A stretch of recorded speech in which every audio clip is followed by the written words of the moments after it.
in the restaurant and continually expanding, but with course renovation as well. We know that according to Mr. Olenowski, who's done our maintenance plan, so to speak, we've got several major concerns. We've addressed those with the council previously, and so we feel like this is a good way of going, and if we can find the right partner, then it might help offset a lot of the costs. And anyone else jump in as well. So you're including the 5 million was only the golf course, right? That's correct. Wasn't the restaurant or anything like that. What's that now? I'm sorry. It's not the No, restaurant. It does not include the restaurant, expansion in any way of whether it's a renovated clubhouse. Yes, sir. So, going back to John, what he did, I mean, a lot of the golfers that play there regularly, they complain about some of the things that he's gonna do. Right. So, I mean, I know there are some things from what I've heard that are kind of universally accepted, the greens, the cart paths, that the drainage, I guess, that need to be fixed. Can we get a estimate on those without like fundamentally changing, hole number 1 to a par 4 or whatever? Bare minimum versus That was our number one goal, was to look at the cart pass, all need to be improved. Of course, irrigation is extremely old. It's probably as old as the course, which is about 30 years. The actual infrastructure, now I've explained it before, we have to get hard because of the water treatment plant. So the pump station that provides that water, so we have a good heart, but our arteries and our veins are pretty well shot. So we're constantly repairing the irrigation system. So those are some things that we need to look at as well. We do have some narrow turns, some line shots. Our greens are all very much aging. It takes us a lot of effort and time to maintain those greens. There is some stormwater flood protection measures that we've been working on since the day I got here, basically. Gina's predecessor was working on some of that as well at one point. So yes, some of those major things we can put a price tag on and look at that rather than cutting down hole 2, for example. And doing that. Those are some of the playability aspects, but you're really looking at more of the safety and the structural aspects of keeping a golf course viable and playable. In those aspects, we can do that. Yes. cutting down hole 2. I'm just using that as an example. So that was a. Yeah, lower the hole 2. The T-bonus. What hole 2? A lot of people do. Yeah. And to hole 12 too. What would help me is to understand how much money are we spending every year and the past 5 years on fixing irrigation, on fixing these things. So what is our return on investment, not just on more golfers there, but on fixing the must fixes? So if it's only costing us $25,000 a year to fix the irrigation, why would we spend $1 million for you to do the whole course? That's kind of my Right. question. How long it takes. So like, Yeah.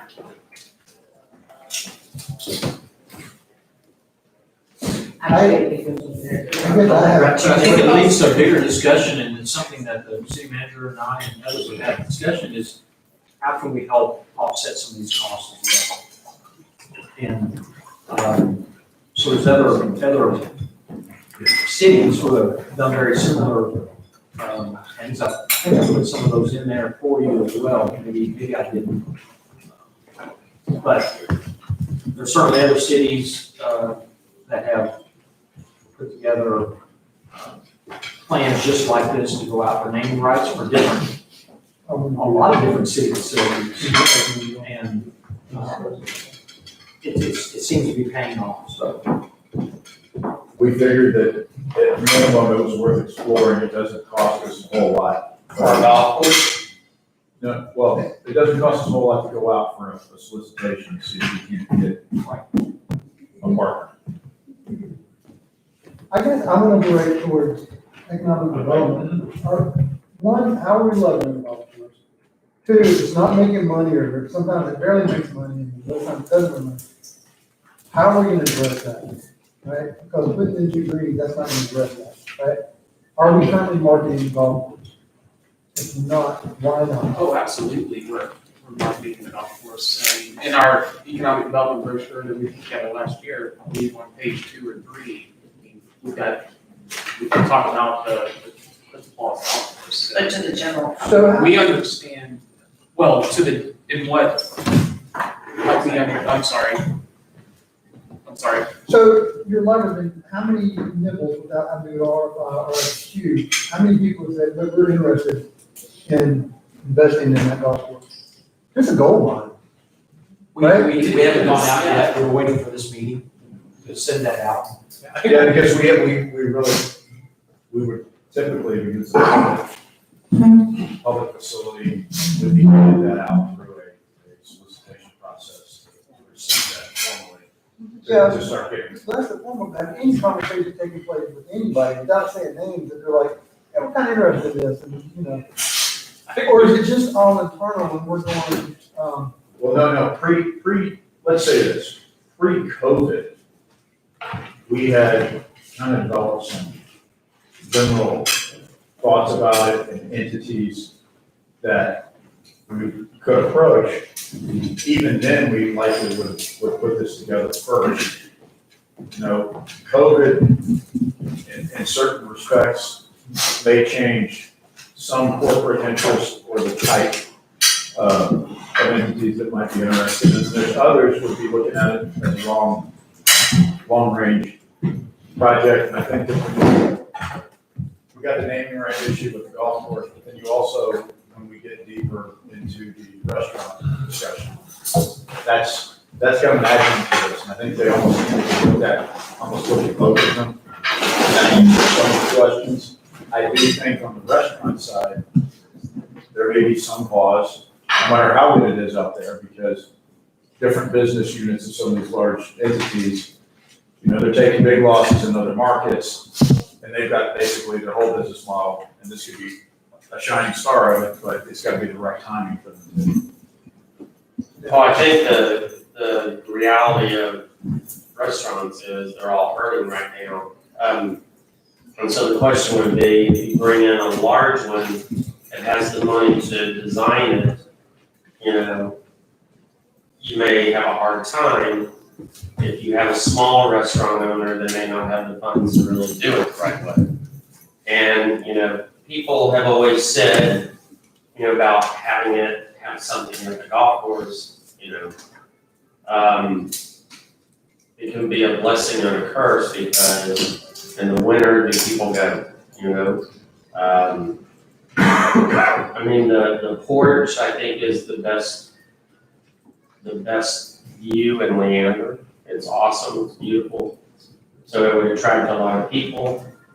You know, is there a way that you could add to the current kitchen and make it better without subleasing the restaurant? Or, you know, because I mean, you've got to look at what your revenues are now, right? What your net revenue is, and then ask yourself, well, okay, what would I get if I lease this out? You know, what could I get for it after somebody, I mean, typically in a building like a rentable space, the landlord gives them a break based on what they spent on their renovation or whatever, build out.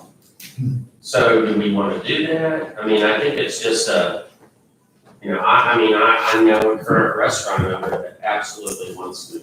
She lives in Grand Mesa. She has a restaurant in La Vista.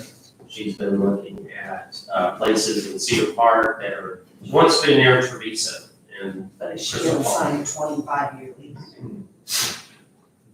Is that what the RFI is? Oh, so that was Naming pretty rights? That's naming. Yeah, I'm sorry. Are you gonna do a separate RFI for the restaurant? Yeah, so that's what I'm like, it may be a large national, international corporate entity that would want to do naming rights in the golf course proper. Maybe.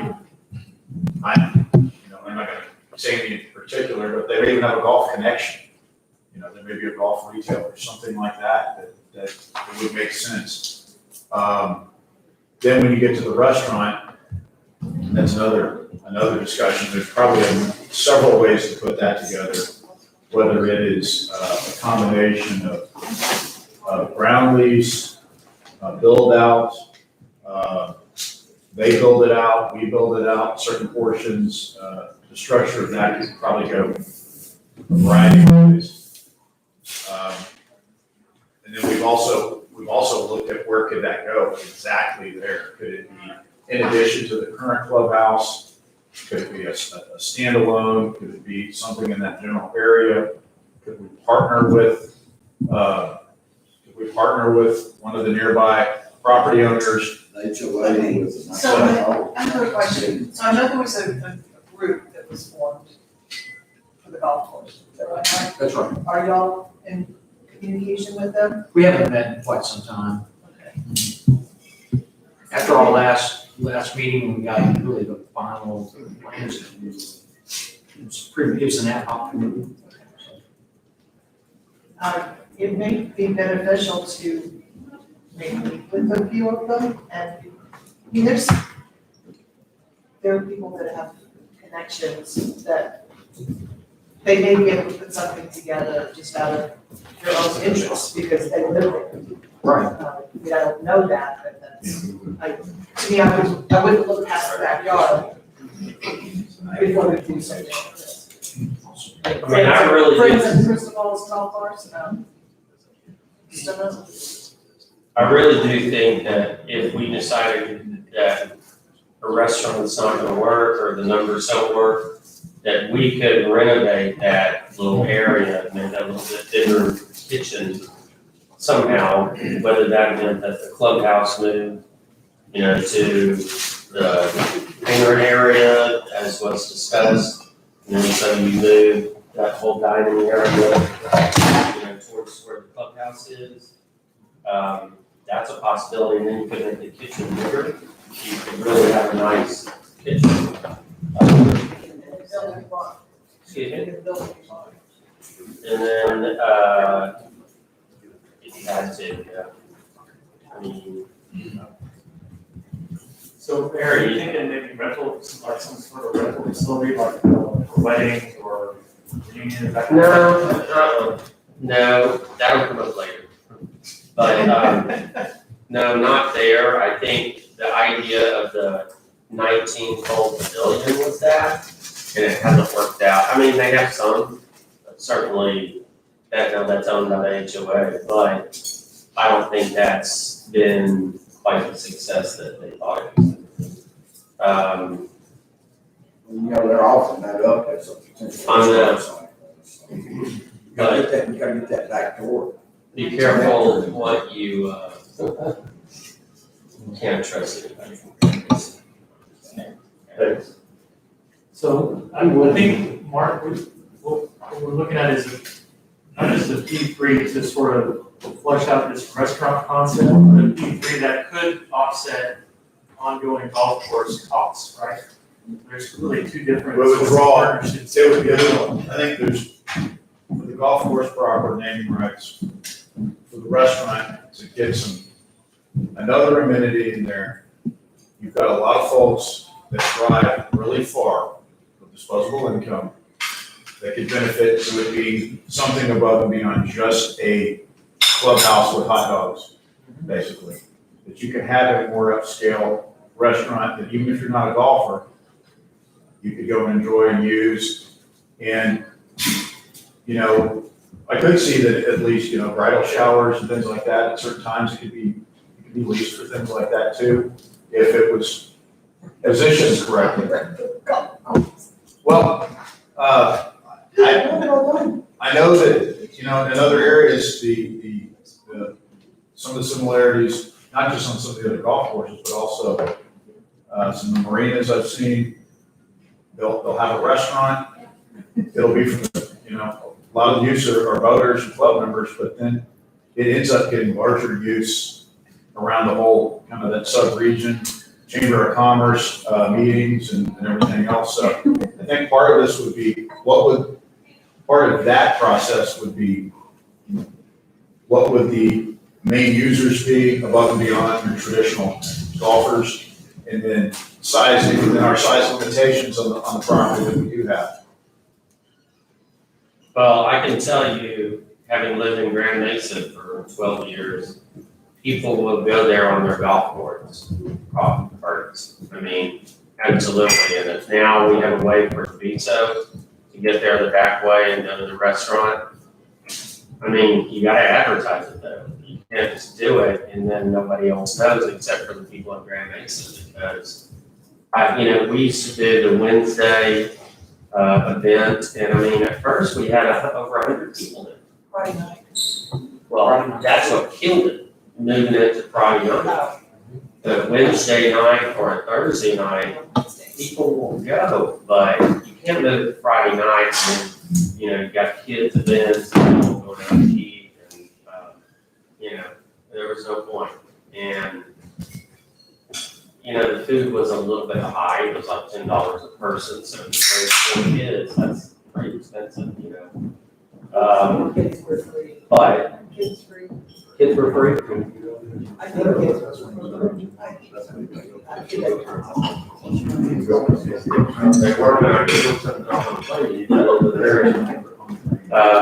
Anyway, there's no doubt that the patio is a real asset, even having bands out there like we did. It was a lot of fun. I mean, I think everybody enjoyed it. It just kind of sizzled out. Yeah. So, look, I think we need to look at who we could get, like asking name brand restaurants. They would obviously have the capital to be able to really do it nice. And then the alternative would be, to me, fixing up what we currently have, keeping our staff there, and, have a lot better version of what we already have. And then compare the costs. Are you suggesting that the city would run a restaurant? Well, it's a nicer version of what we already have. Yeah, but that's legal. It's our staff. So we could do an RFI, we have an operator, like Rick was saying, to run it for us, Oh, since it's not our expertise. Or we could ask for someone, kind of operative, just listen to them. But we can work with you guys to do an RFI and get your interest, put it in there and send it out, and see what responses we get, because it doesn't cost very much to do. It gives us a feel for.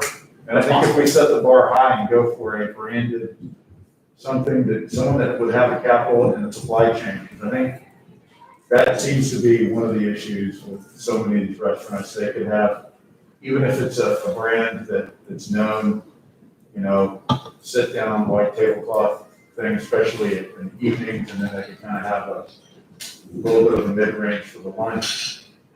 That supply chain piece is critical, and probably not going over the top on menu selection and things like that. And usually those larger operators will kind of, they'll know, because they will do partnerships in other markets. Usually it could be, again, a marina, a golf course, a downtown business center, and they may come into some little bit different markets and tweak their products to kind of fit it. So we do have, from the leakage data, we have the data on incomes, leakage, proximity to competitors. And those are the type of things that your larger entities are going to look at anyway. And unless we at least come up and say, hey, there's actually a site that the city owns that we'd be interested in, they might not even be thinking about there's any way to get back that close to that market. And so that is part of our thought, is to get them thinking and to look at our metrics that we already have. Does everybody know about the potential road coming in from the Highlands? Yes. Osage Extension. Council? Osage Extension. No.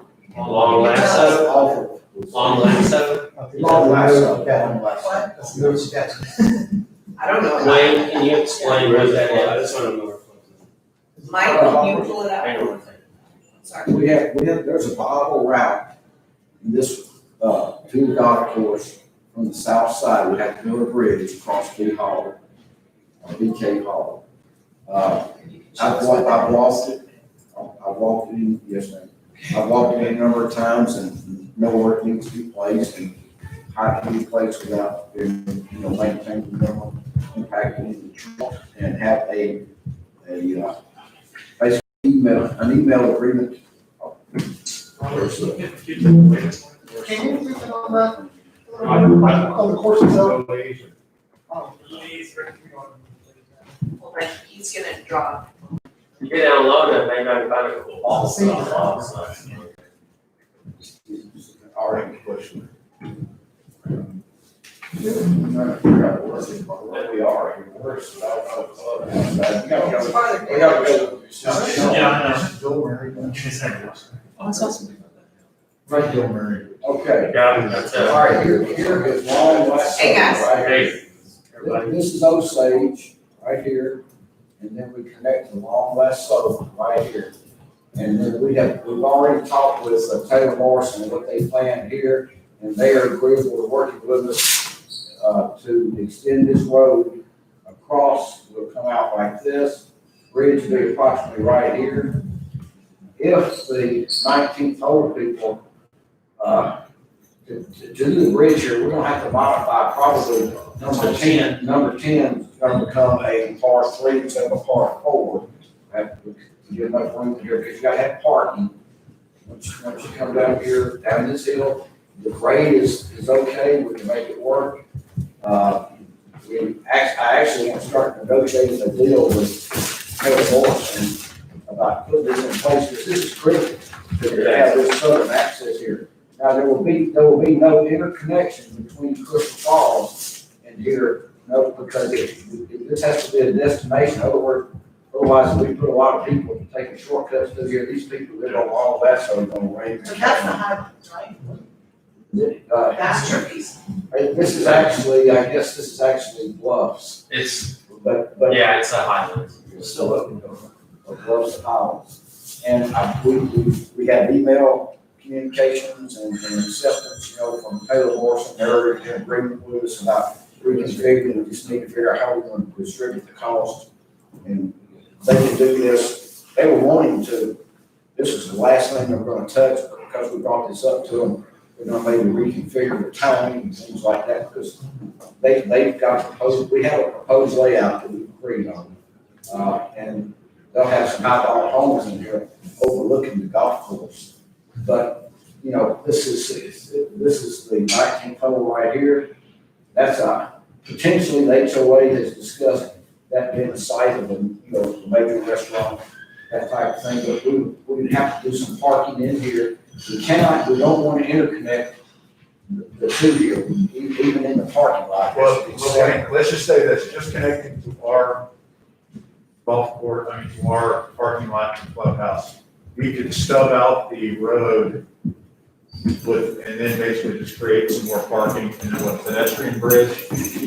So that way you don't have a full throughput for auto. Well, that's certainly one way of doing it.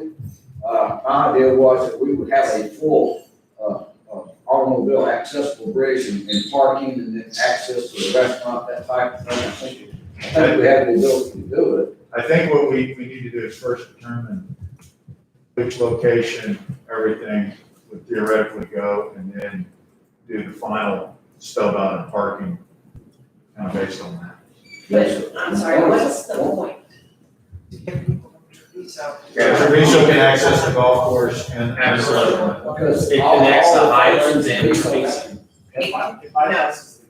They have to drive around the world, get out of Treviso and get back up and get back down. Because they, Right. and then take Lakeland. Okay, so for the sake of conversation, why, and just so we're saying it out loud, why would you not want them to have access to Crystal Falls Parkway to then go to other restaurants Well, and or It, grocery store. because I would think the people on Long Lasso are gonna just give you guys help, and that's up to you to That's what I decide. said, it's just a Yeah, conversation. because, you know, if it's a destination, you're not gonna have people, people be going to a destination, stopping. You wouldn't have that much Going to a traffic. restaurant.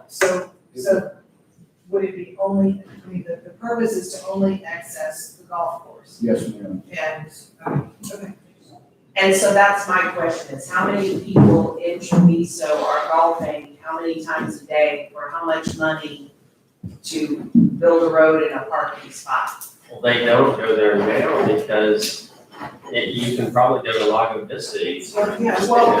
Can we not do a mailer to Treviso and say if you had access to this golf course, would you play? But hold on, Osage, where, isn't Osage gonna connect? Oh, it is, It's Osage, gonna connect to Lakefront and to, Osage, right now, the project has been stalled due to, Durango Hills, where Durango Hills is, where did we go? They are building a bridge across BK Hall at Durango Hills, which will connect to Osage. it's right by our treatment plant. That project is,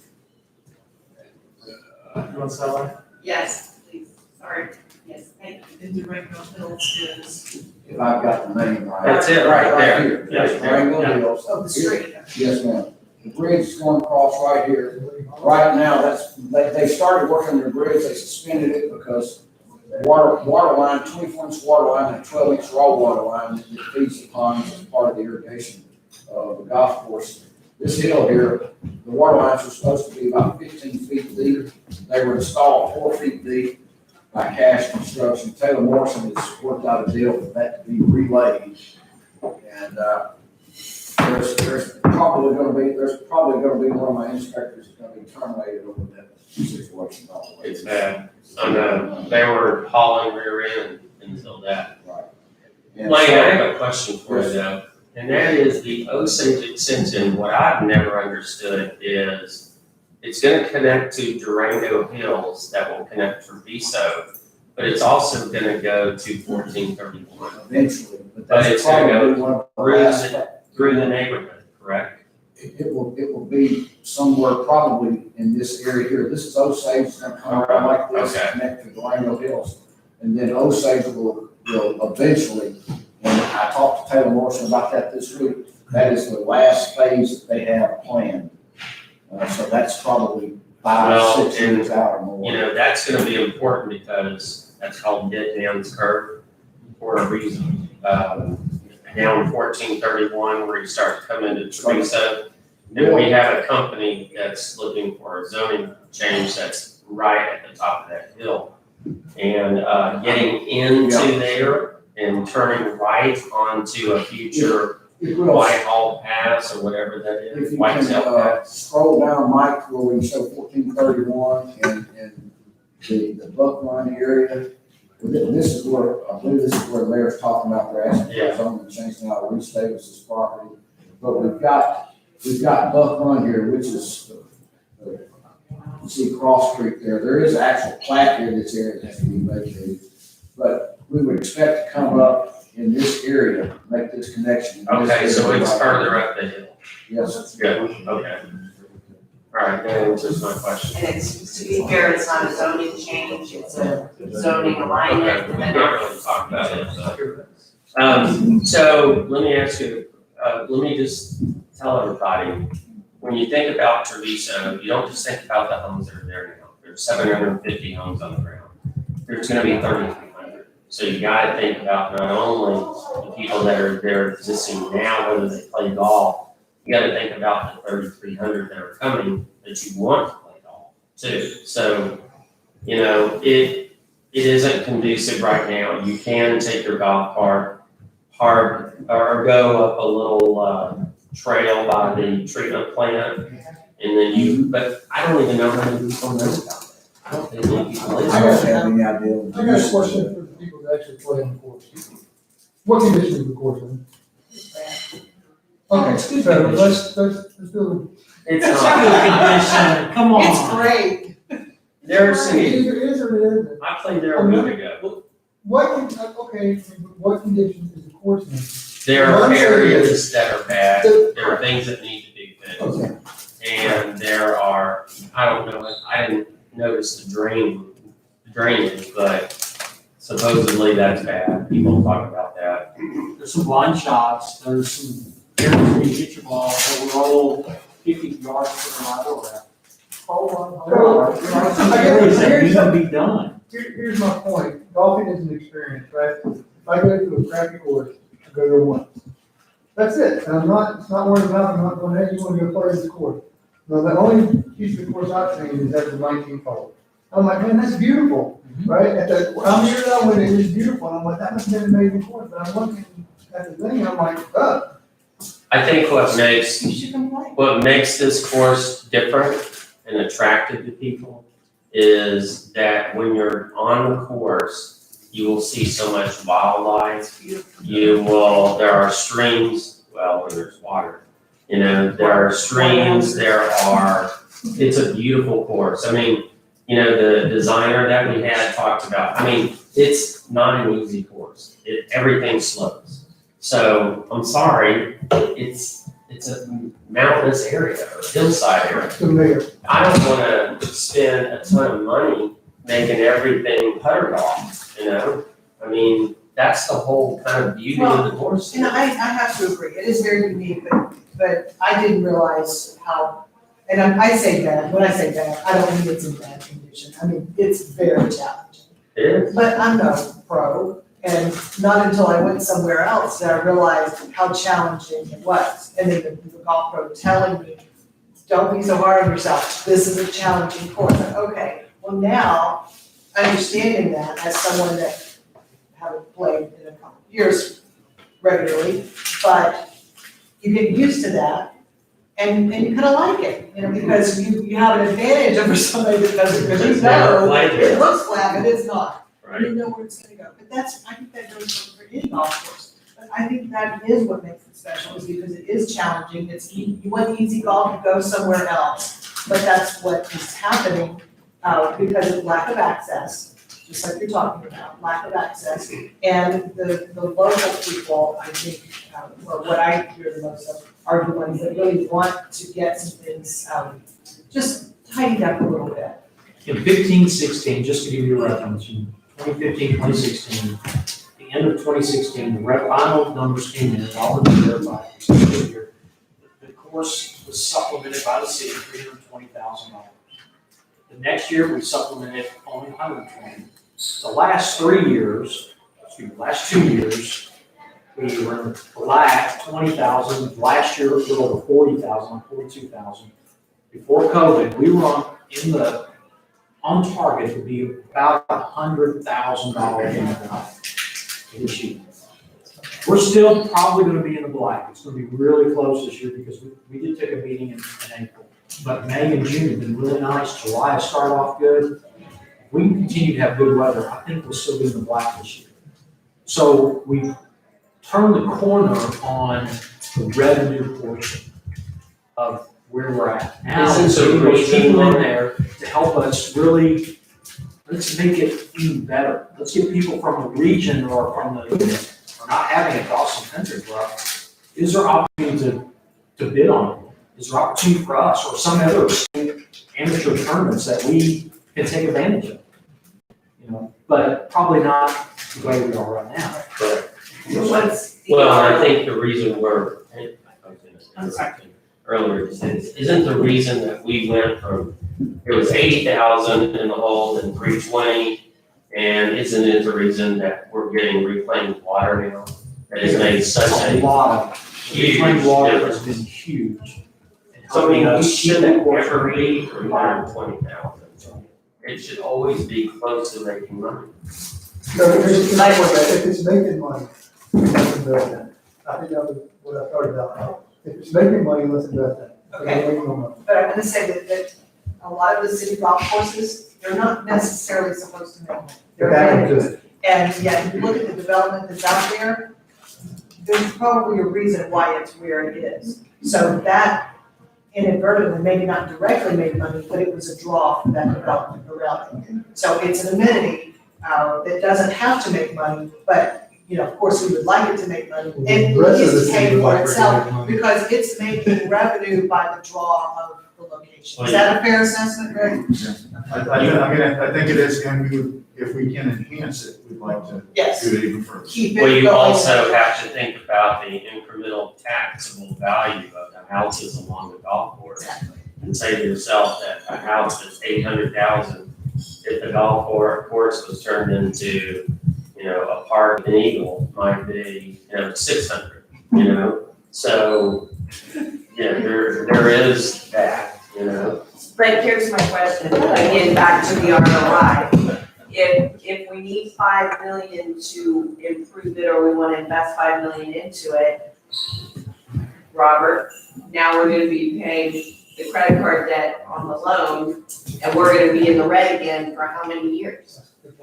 So that's what I mean on the return on investment. How long is it gonna take us to recapture that investment?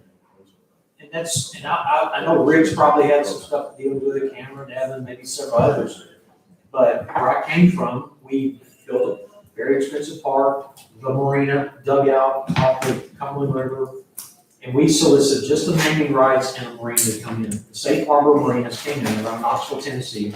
They came in, well, we had other places in the park, city property, and just put in there potential restaurant pad site. They also grabbed it. We didn't even know, we were looking really for the marina operator and to come in and build the marina, which is incredible. And then they said, oh yeah, we want to build a restaurant too.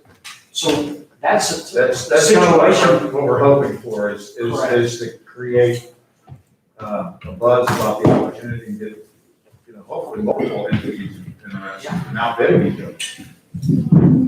Okay, so going forward, But if we need to split them out, like they said, we can do that, absolutely. I think it's a good idea, because I still think even if there wasn't a major, I think, you know, I talked to the HOA, and so they would really want to be involved if they were going to give up the 19 million and what it's going to be, and then, you know, even the requirements that somebody as far as capital would have to have before they would be willing to go that route, which is understandable, and so there is, you know, having another entity does present some challenges.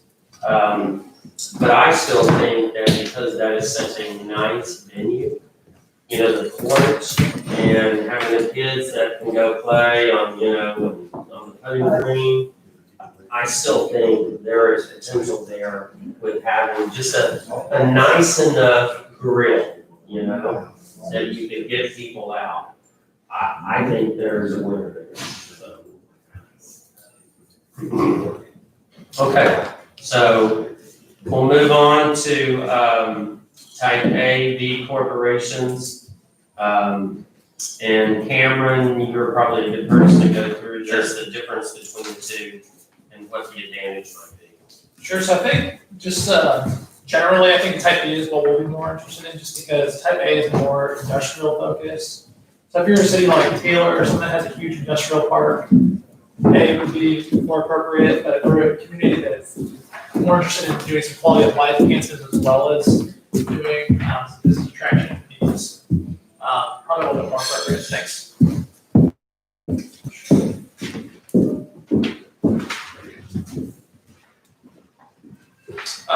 So really, when you look at who has a type B, most of the communities in Austin have a type B.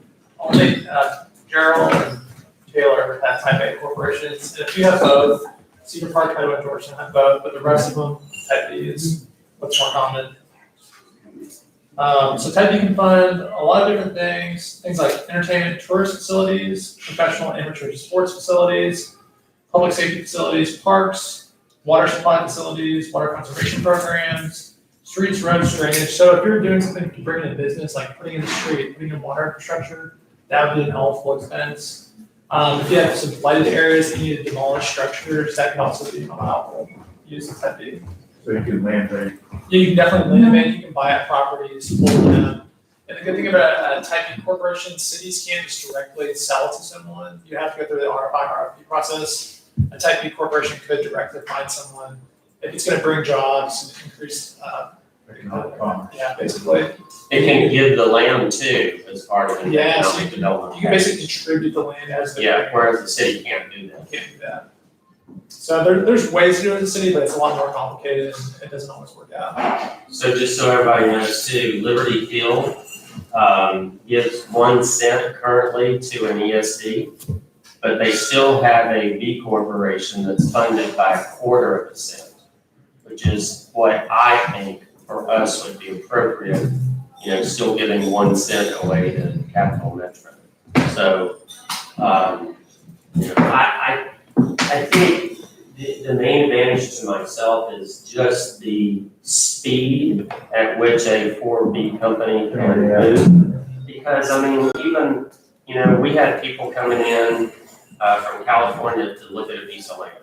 And it's just like connecting, for us doing it, and we were trying to go through Cap Metro, we're trying to do all these things, and we lost the opportunity. Whereas, they just decided they weren't gonna do that right now, weren't gonna move right now. Or, look at all the companies that are coming, like Pflugerville, that is getting Amazon, the speed at which they can make that happen.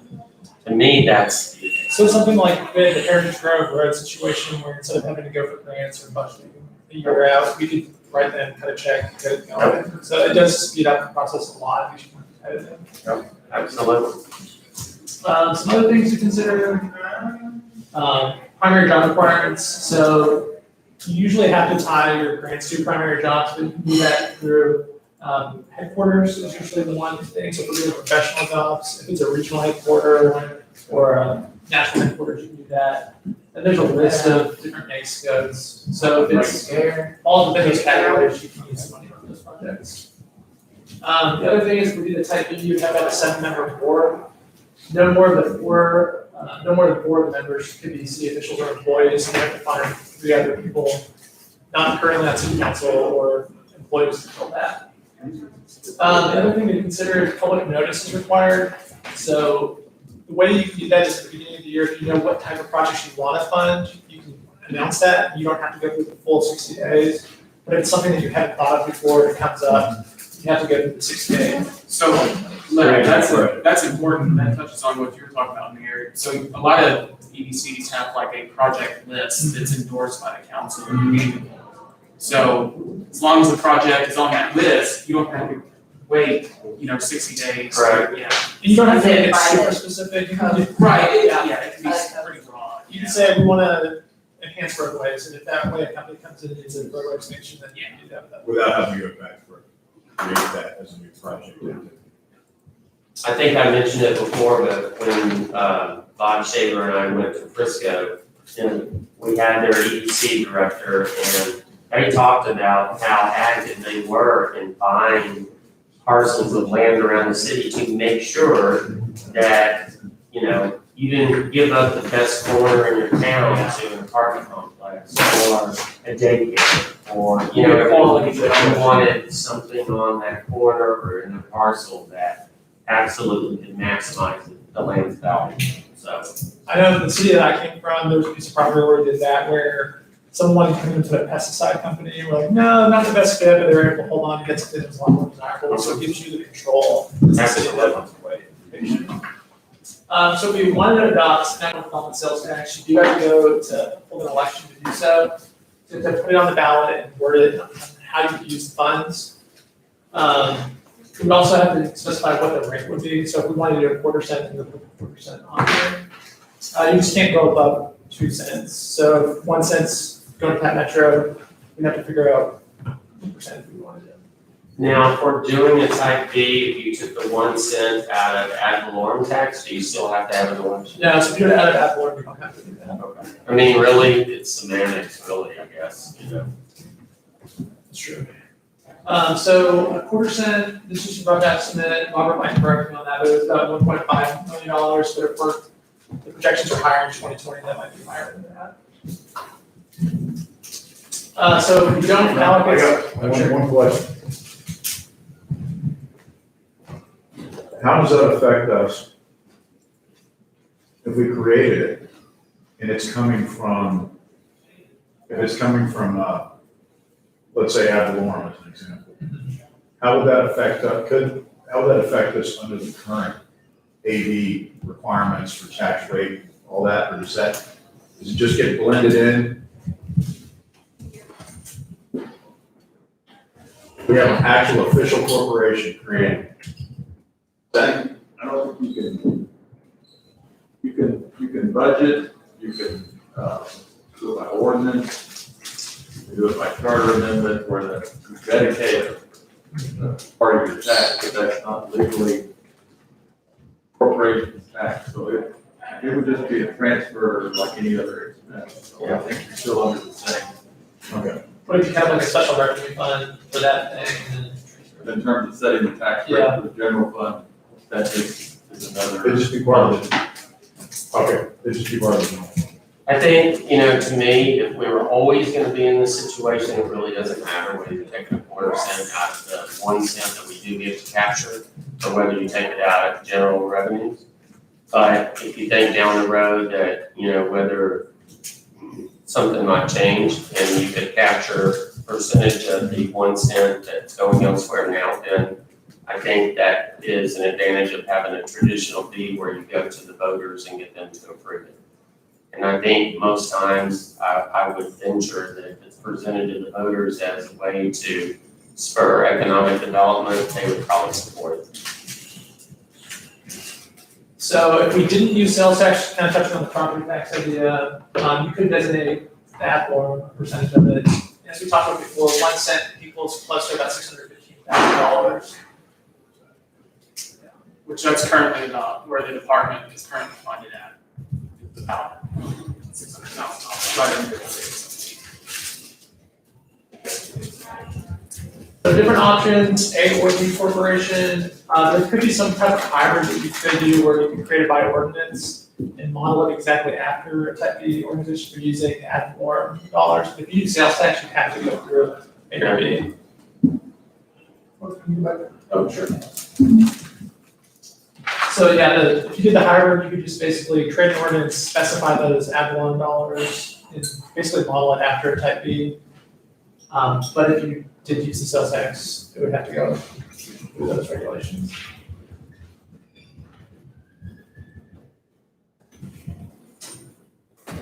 And if you do the hybrid, instead of doing a board, you could create an advisory committee or a board if you wanted to.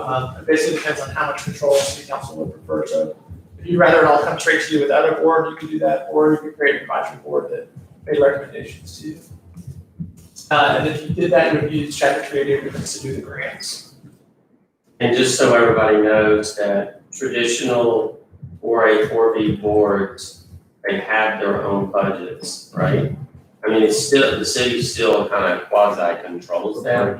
And for instance, the city manager of Hutto, the last city manager came in and got rid of everybody, wanted his own board there, and was able to do that. So they're not without peer review, or they do report to the city manager of the city. But they do have their own budget.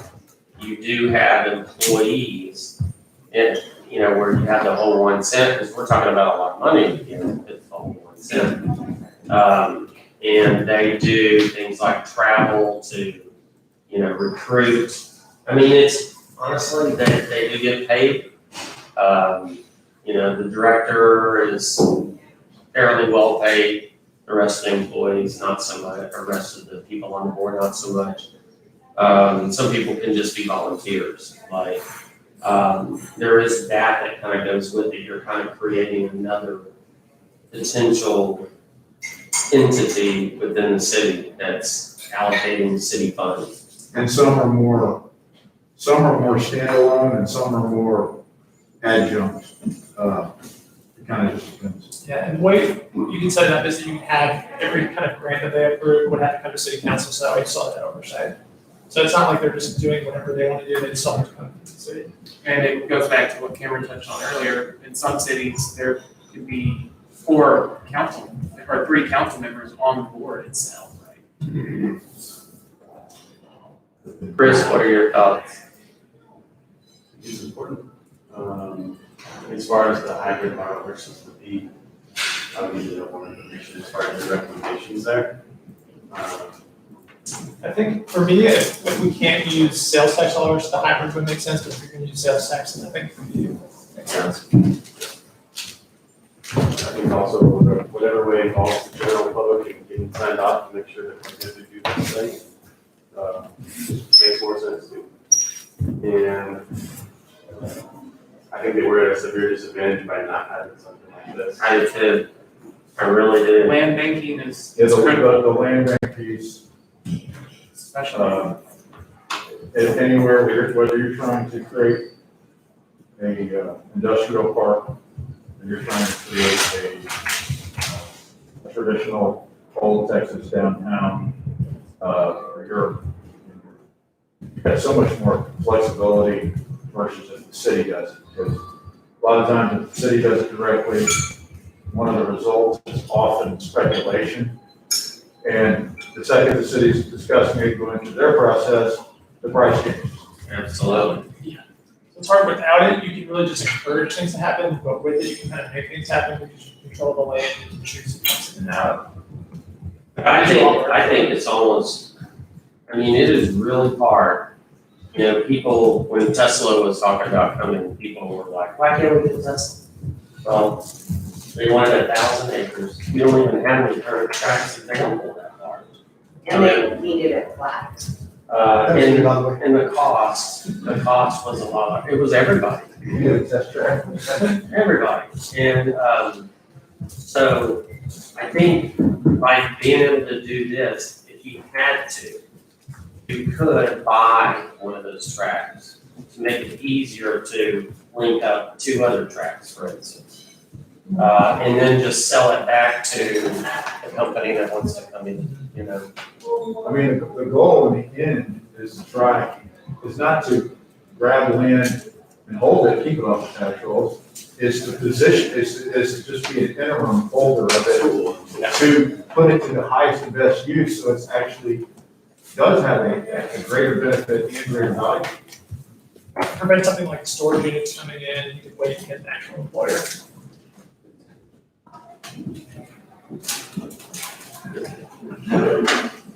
Okay, I have a question. If we're talking about going, to the voters, like Chris mentioned, we want our citizens to weigh in on this. Why not just go to the voters about the 1 cent that we're giving away? Because then that automatically gives us. Because it's a different agenda item. But yes. But it goes to the agenda. I'm just saying, my concern is going to the voters for this. Right. When really this is just a patch because we don't have, because of another problem. If we were able to retain the full 2 cents, do we still then have to go to the voters for a type B? You would still have to go to, so anytime you trade, To create, okay, thank you, that answers my question. Although it would only be for up to how much? The increment change. over So what's the maximum you could go for? If you I've had never- 1 cent. usually you see like half a cent, Yeah, it's usually not a full cent. yeah, usually half a cent for most. All right, so let's move on to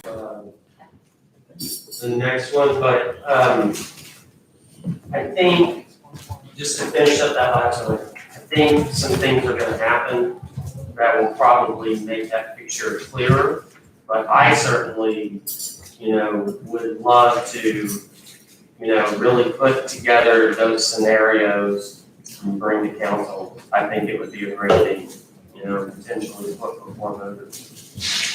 I think it increases your speed and it increases what you can do as far as the purchase of land and being able to package that in to attract somebody, so. Okay, so retail restaurants.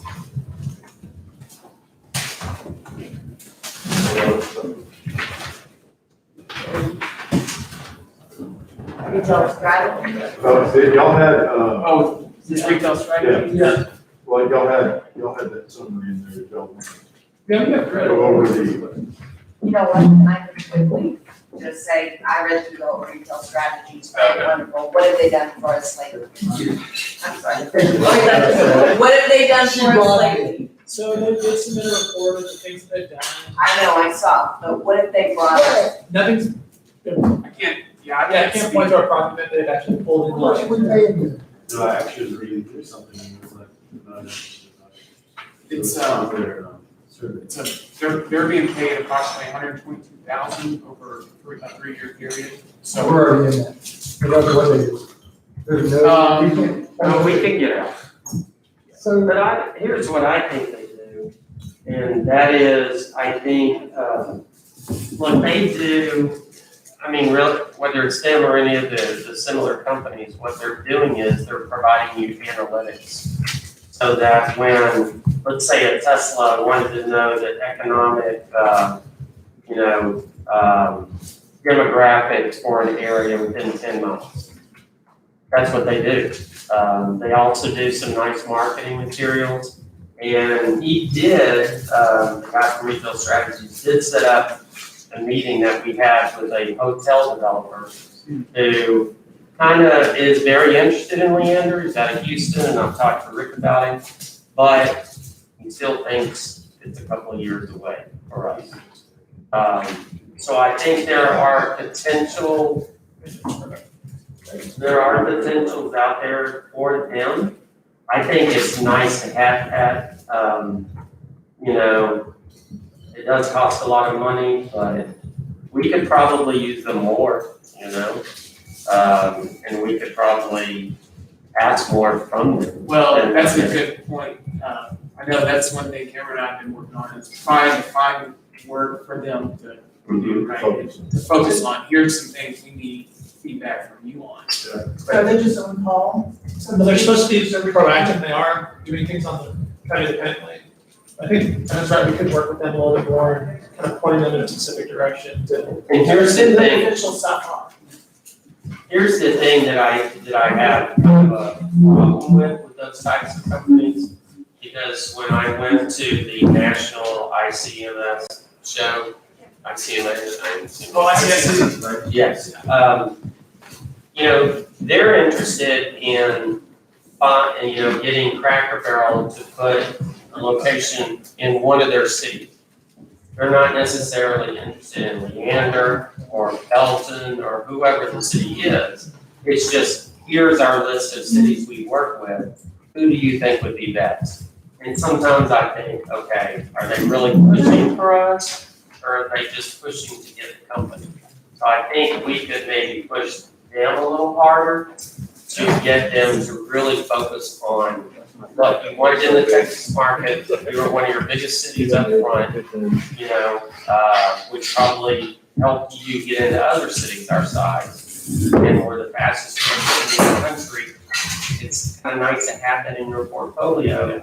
We need you to start pushing harder on some of your corporate areas. yeah, I mean, I will say that you do other places that I've been, other places that we've all been, there is a similarity with some international firms that when you run through that list, it's almost like it's a shotgun approach out to the corporates. They don't care how it goes. Right, yeah.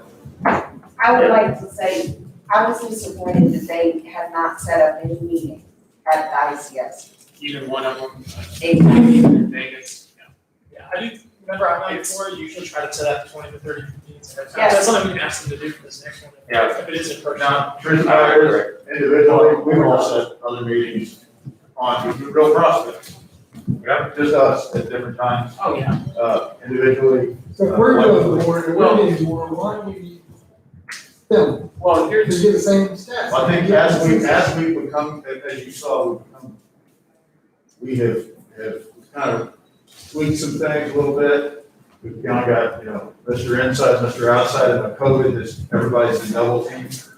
But the truth of the matter is, as we become more sophisticated, and there's some other things that we like to show y'all, even when we get into land use changes, on doing analysis on this is, you go this way or that way.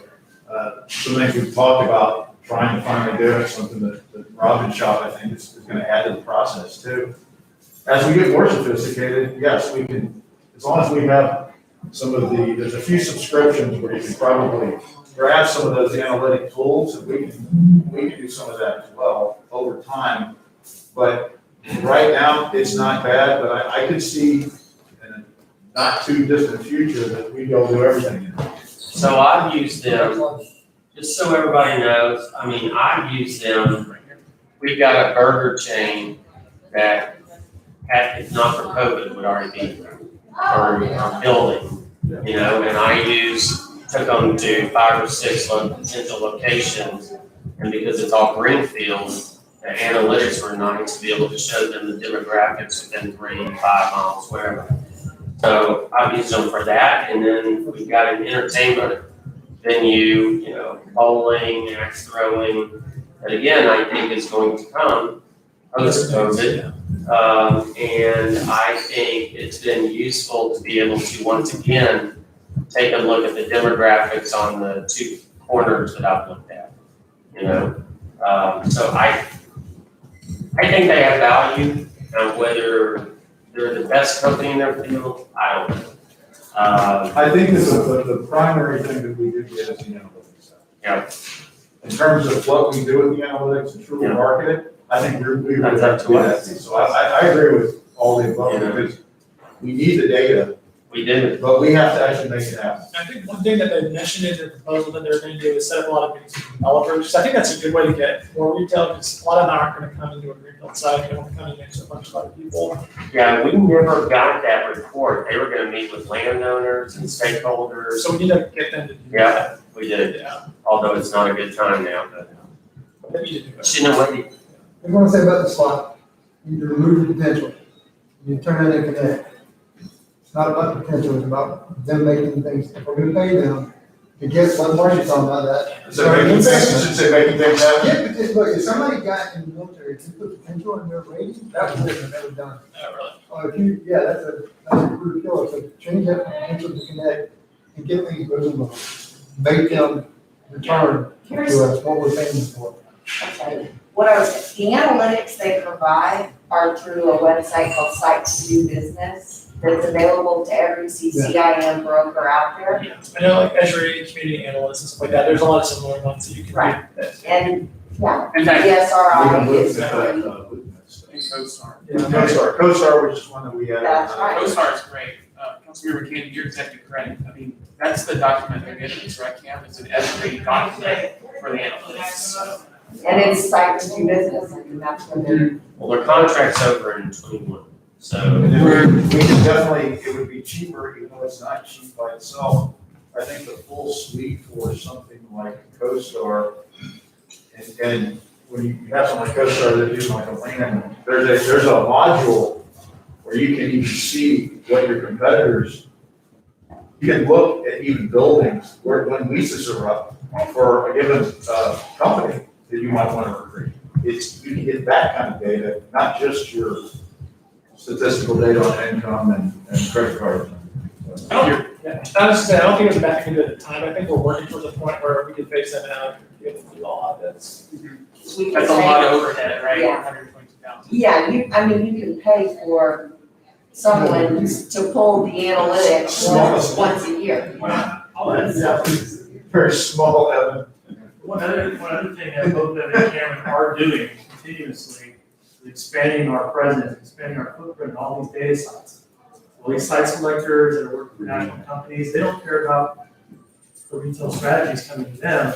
They're gonna go find the data themselves. So they've done a lot of work putting our information out on those sites. Now they compare them to census data and a bunch of other sources.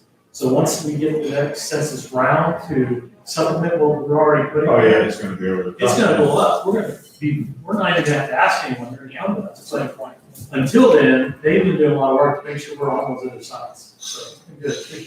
So the available land is on CoStar fed through our business site. Yeah, and we're also working on a development map right now, it's gonna show, so when you look at the planning map, it's kind of confusing with all the different colors.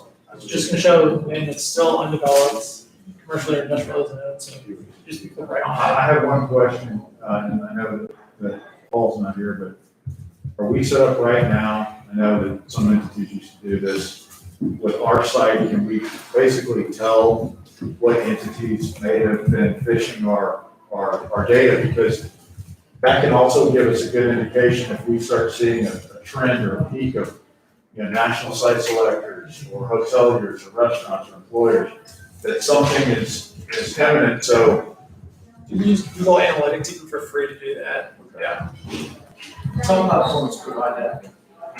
But, So back to work. some will also pay for the service of not being. Anonymous. Yeah.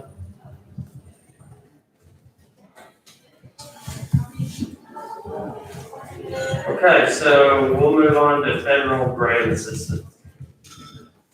Is that on this too? It's a different one. Oh, it's just the details there.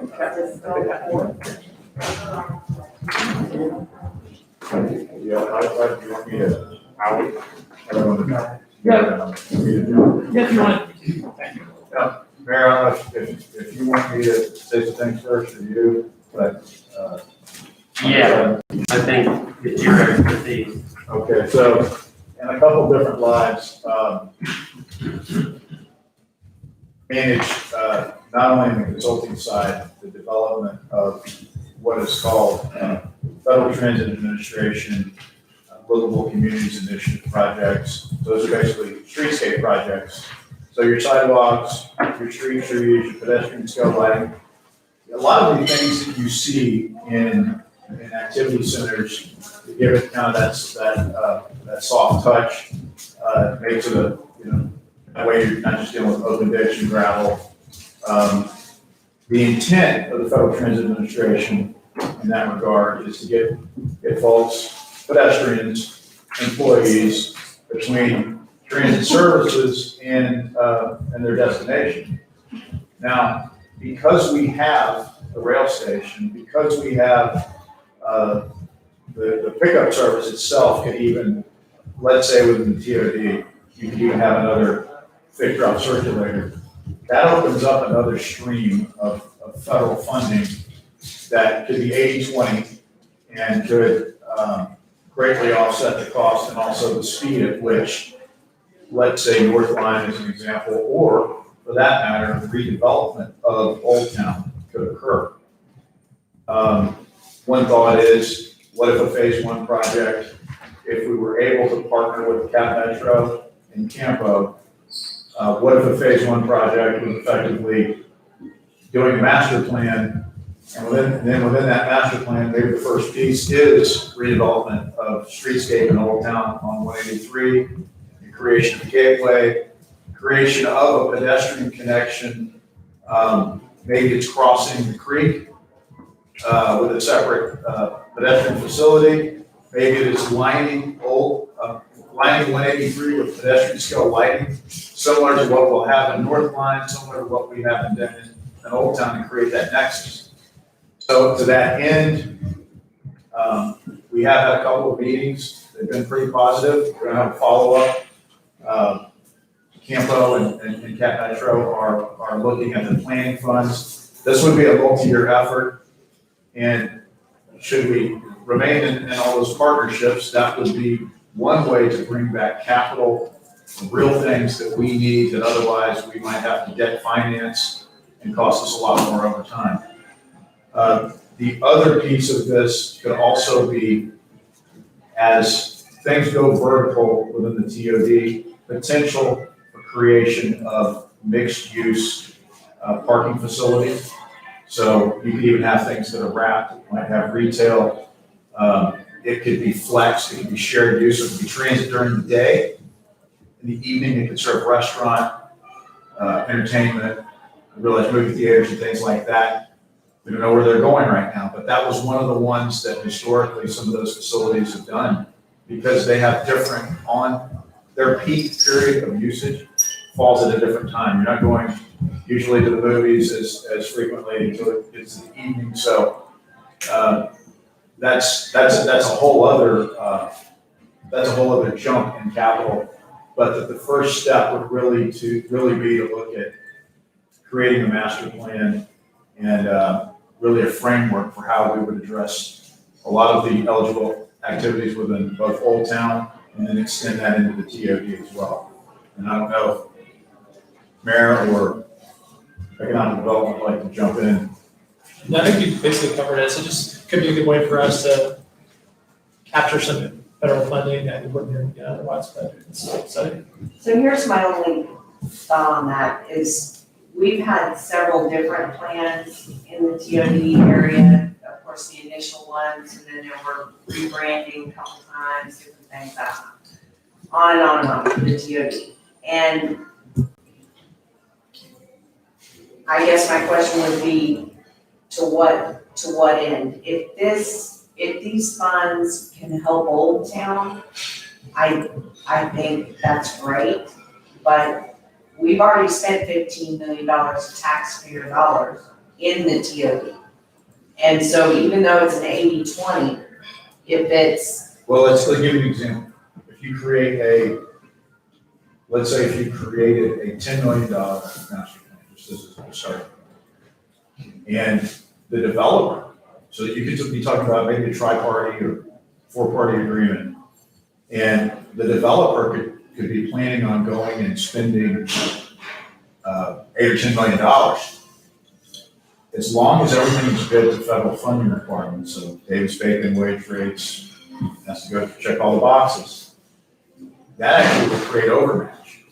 So it may be that a portion of what they do could actually be reimbursed through, let's say, Cap Metro grants, Campo.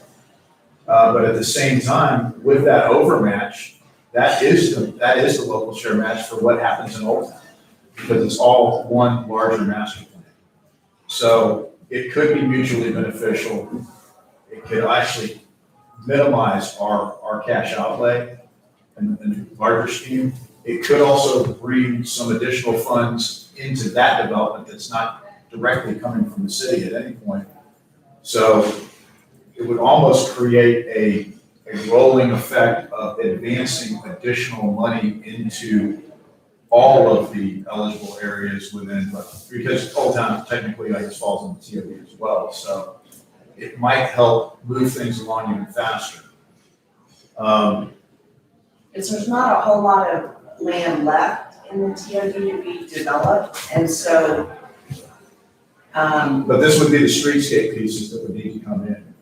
So. Yeah, I mean, I feel like there's still, the advantage, I think, of having a comp plan for the TOD would be that you've got so many different landowners in the TOD that are all doing their own thing, that it kind of, I think, might get some structure. It would give some a unifying effect. I mean, truthfully, but isn't that the smart code? no. I mean, the smart code designs different segments of what we're But supposed to everybody's do. gonna do their own thing within. Same thing here, so we create a plan. Well, what this becomes is a funding strategy. Right. So you actually, in some cases, could actually have some of those pieces built in advance even of the development.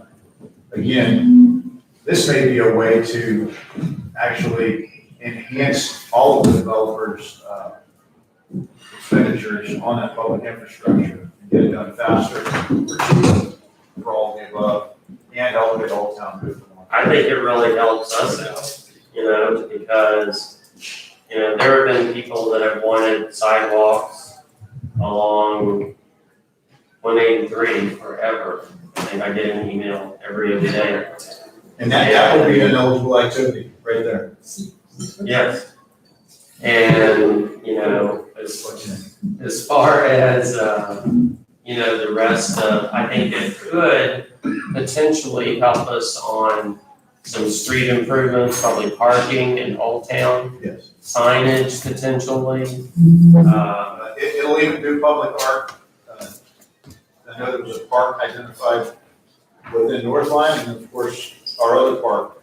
There are, within those zones, public art is even so maybe not the entire park, but portions of it. Yeah. In Midtown in Houston, portions of that was paid for with FTA funds. The park put in it. And Rick, you mentioned earlier, this is 80-20 money, right? This would be 80/20. I think it's, So 20% local. Again, let's say a developer comes in, and they're gonna go ahead and build on their dime, back curb improvements. They were gonna spend $8 or $10 million anyway, just because of what our code says.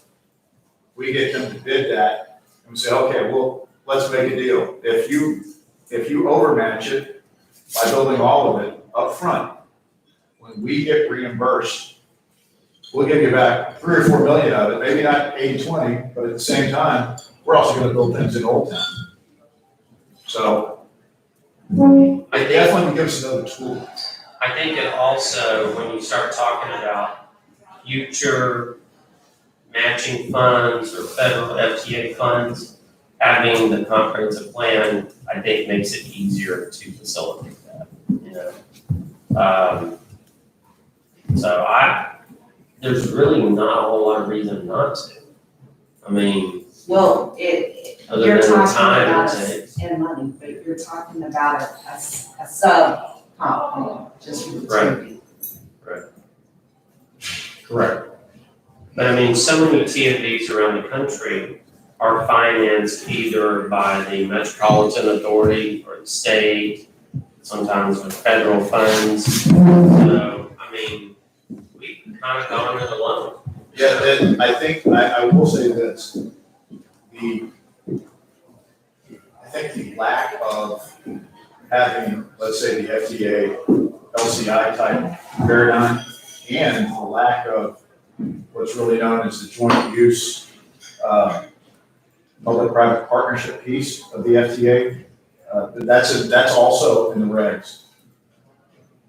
Not bringing both of those to bear, in my opinion, probably did not advance things any faster. And that's no fault of anyone. It takes 3, 4, 5 parties. Oftentimes these entities will also throw on for perpetual maintenance. They'll throw a management district overlay as well and the property manager choose to assess themselves.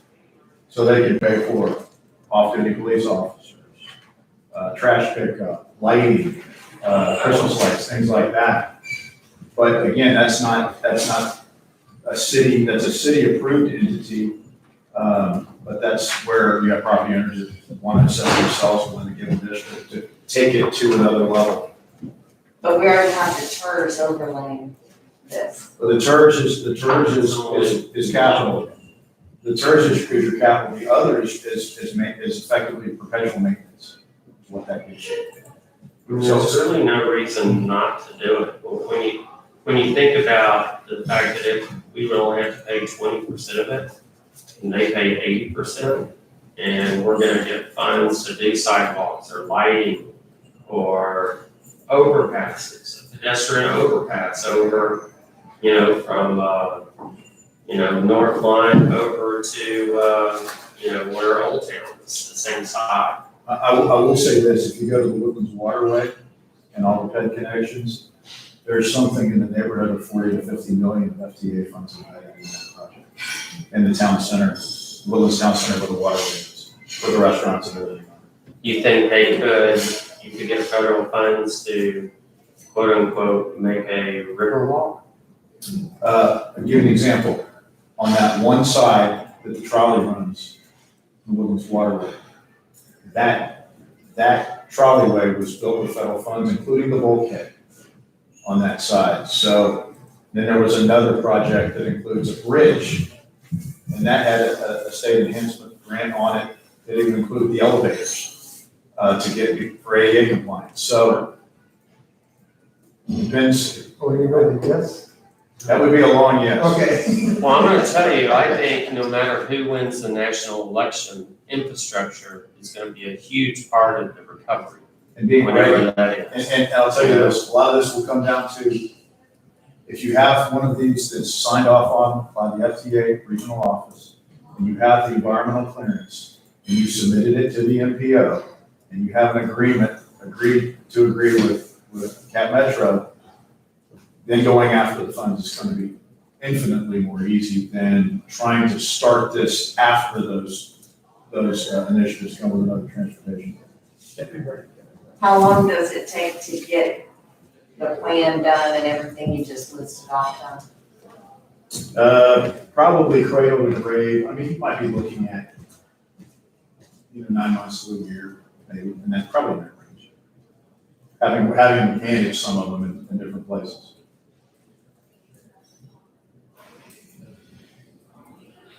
And we do have some things off the shelf that we could use that could be a go-by to speed it up. And we still have Campo and Cap Metro on board with helping us, correct? Correct, and we're actually setting a follow-up meeting, and what they're immediately looking at are their planning funds, which, by the way, the FDA planning funds are typically 100% money. Now, we did, well, 80, give me 80/20, there is some that can go higher. That would be usually if it's coming from Campo itself rather than Cap Metro, but we set aside in the budget just 40,000 for our piece, to just assume 80/20, that we might want to have some skin in the game. But our hope would be that between Campo and Cap Metro, maybe they would come up with something in the neighborhood of 200,000 or so. Put together a robust plan. Why would it cost us more for the TOD comp plan than our entire city's plan? No, I'm saying that our piece would maybe be. No, I understand that, but why would the price be more? Well, this would get into, environmental clearance. This would get into probably elements of an implementation plan. Okay. So the goal on this is to create something that's going to be implementable, rather than, unfortunately, a lot of these other general master plans end up sitting on a shelf. This would be purpose to go after them. Okay.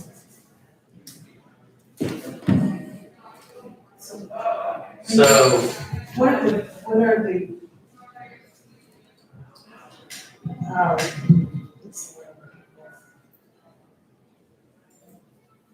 downsides of having a federal attachment? On this, it's not like CDBG, so it doesn't come with the other strings. So there's no strings attached. There's not any other strings attached. And, of course, you could have an entity like a management district and serve as an FTA grantee, but in this case, we have Cap Metro. So with Cap Metro, we could just have an interlocal agreement, and they actually carry the grant. They could actually carry the grant, and we work together to bid projects. But that would even keep us out of some of the administrative costs, because they have whole divisions, so that's all they do. So that, to me, that's another layer, really, of keeping us out of any strings, is having them act as the grantee. all right, so a go forward would be that you guys are gonna continue working with them.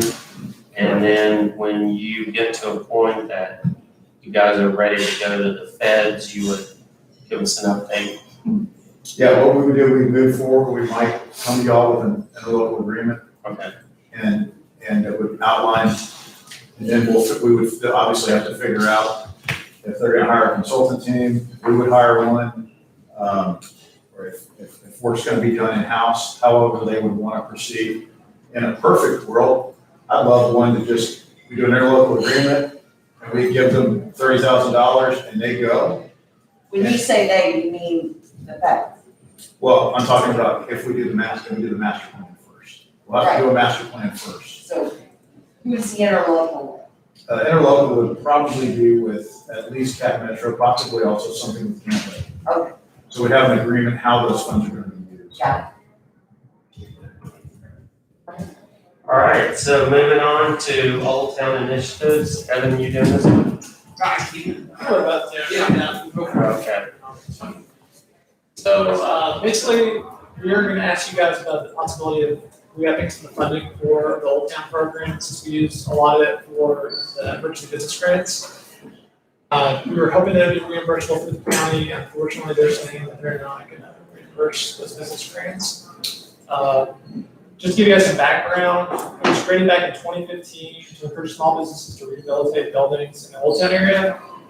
There were 6 businesses who so far received grants totaling $136,500 through the Old Town program. Most recently, we've had There's a Chicken, but we've also had Casa Costa, Smooth Village, CNP Management, we had a beer market, and Fifth Avenue Brewing. There are also some things that I think we can do a little differently if we wanted to encourage some smaller improvements in the Old Town area. So I think by restructuring the Old Town grant program to kind of encourage more outward appearance improvements, so things like painting, fixing the facade, fixing sidewalks, beautification, gardening. I think we could do a lot with a little bit of money. And we do it in a way that would encourage them to partner. So if they put in 50% of the money, we put in 50% of the money. Set a floor where it's probably about $10,000. They're not just doing routine maintenance. Make it so it's an actual improvement to the building. And that way we have partnership in it, and we kind of leverage that money to go further. And some of those things right there would be overlapped into the other plan. Yeah. So if we did take a double track with that, we don't want to hold anything up, but by the same token, if we could advance the other plan, you could also be building up basically match in doing it. Yeah, so, and one of the attachments I included was the program that I used in my old city in Richmond. We created where you had to put in a minimum of $10,000, you can get up to $25,000 from the city. So currently they can go pretty high, they get up to $100,000 in grants. I don't believe we've gone over 50, but I think maybe a lower amount would be okay, and that way we would encourage them to put in their equal dollars, and encourage some small things where you see some people that could improve their building just by painting it or fixing some of the shutters and things like that, where they could bundle those things together. We put in money, they put in money, and make the whole downtown look a lot better. So I'm gonna take a different pathway. Sure. Potentially. These are my files, as you can see, I mean, but these are everything from different places, like Frisco Sculpture is the City Hall at Frisco, Texas, over here. Yeah, you can see that.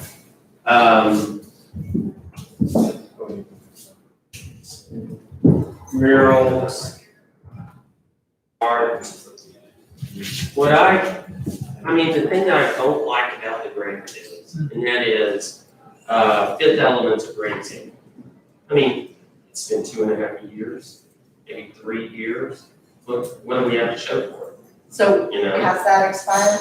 They made it on the last day that they qualified, so we still haven't cut a check to them, but they technically qualified to get their building permit. So here's the thing, we keep giving money to small companies to try to achieve something. What if we just spent the money on Old Town? So when you think about landscaping, or you think about art, or you think about, whether that could potentially seed a building between the Davis House and the chamber. I would rather us invest in Old Town itself. Because, if we give $50,000 to Fifth Element, and then they don't do a good job because they picked a crappy location or just because they don't know what they're doing. I think we've seen that in the Old Town. That happens, we have no control over that. If we invest in Old Town itself, it's still there. Everything that we do is still there. It still, hopefully, becomes a draw for, businesses wanting to be there. Again, we took a tour today and we saw that, a sculpture park brings people to go see it. An old inn, brings people to go to a winery there, or it starts next week. But people do go to the rooms now. It's kind of quaint, it's kind of nice. Maybe we should be investing in Old Town itself, the things that are going to be permanent that we can control. I scroll up.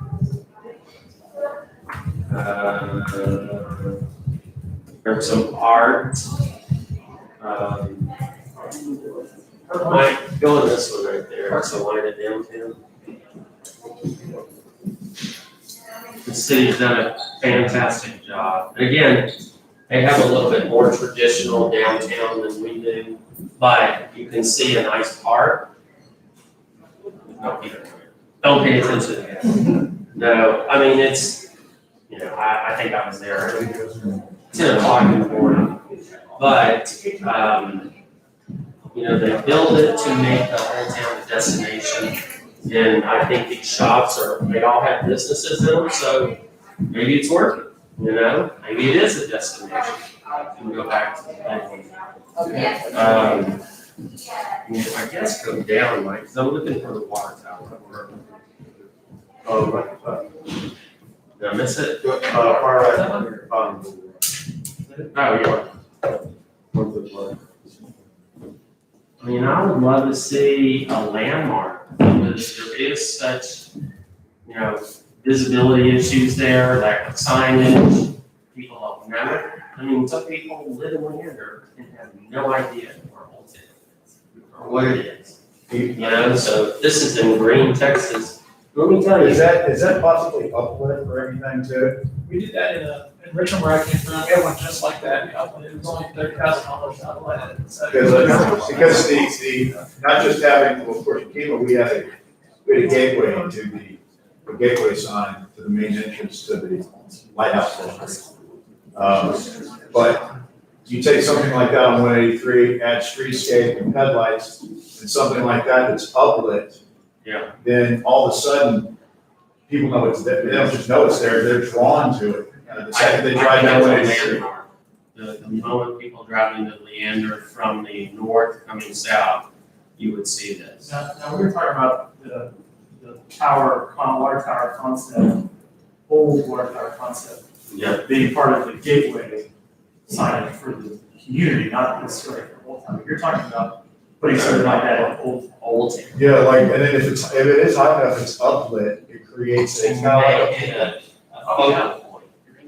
Now, granted, we had a series of lighthouses to draw people in too, but it's the same concept. You put something tall, you uplight it. It's got some distinctive script on You know, I'll tell you, in addition to Salado Green, if people haven't been to Green, Texas, you know, the grist mill is like just around the corner there, which is a nice restaurant. And that literally 10 years ago, it was Green Hall and the grist mill. That's kind of it. And maybe Delta General Store that's on this side.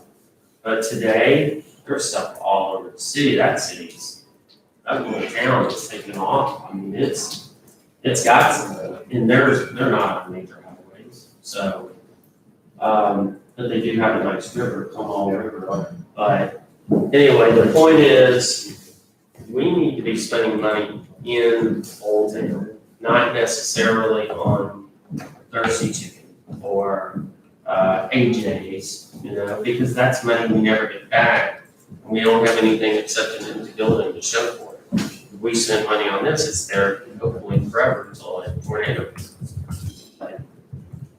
I digress. Anyway, I would love to see that. I would love to see that Old Town economic development fund. It doesn't mean that if somebody decent was coming into Old Town, we wouldn't do a 380 and be able to, you know, help them have funds to start up.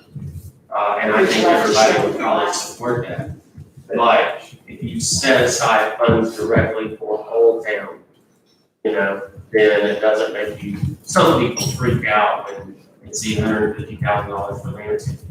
Because if you put amazing color around a little town square like that, it will bring people. It's a destination. Again, it kind of just says the same thing that sculptures do. It just makes it really nice, you know? So that's what's people on that. But I don't want to hear what other people think about. You don't.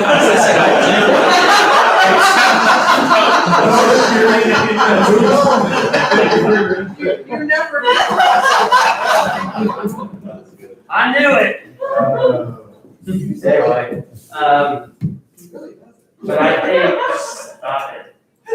Freudian slip.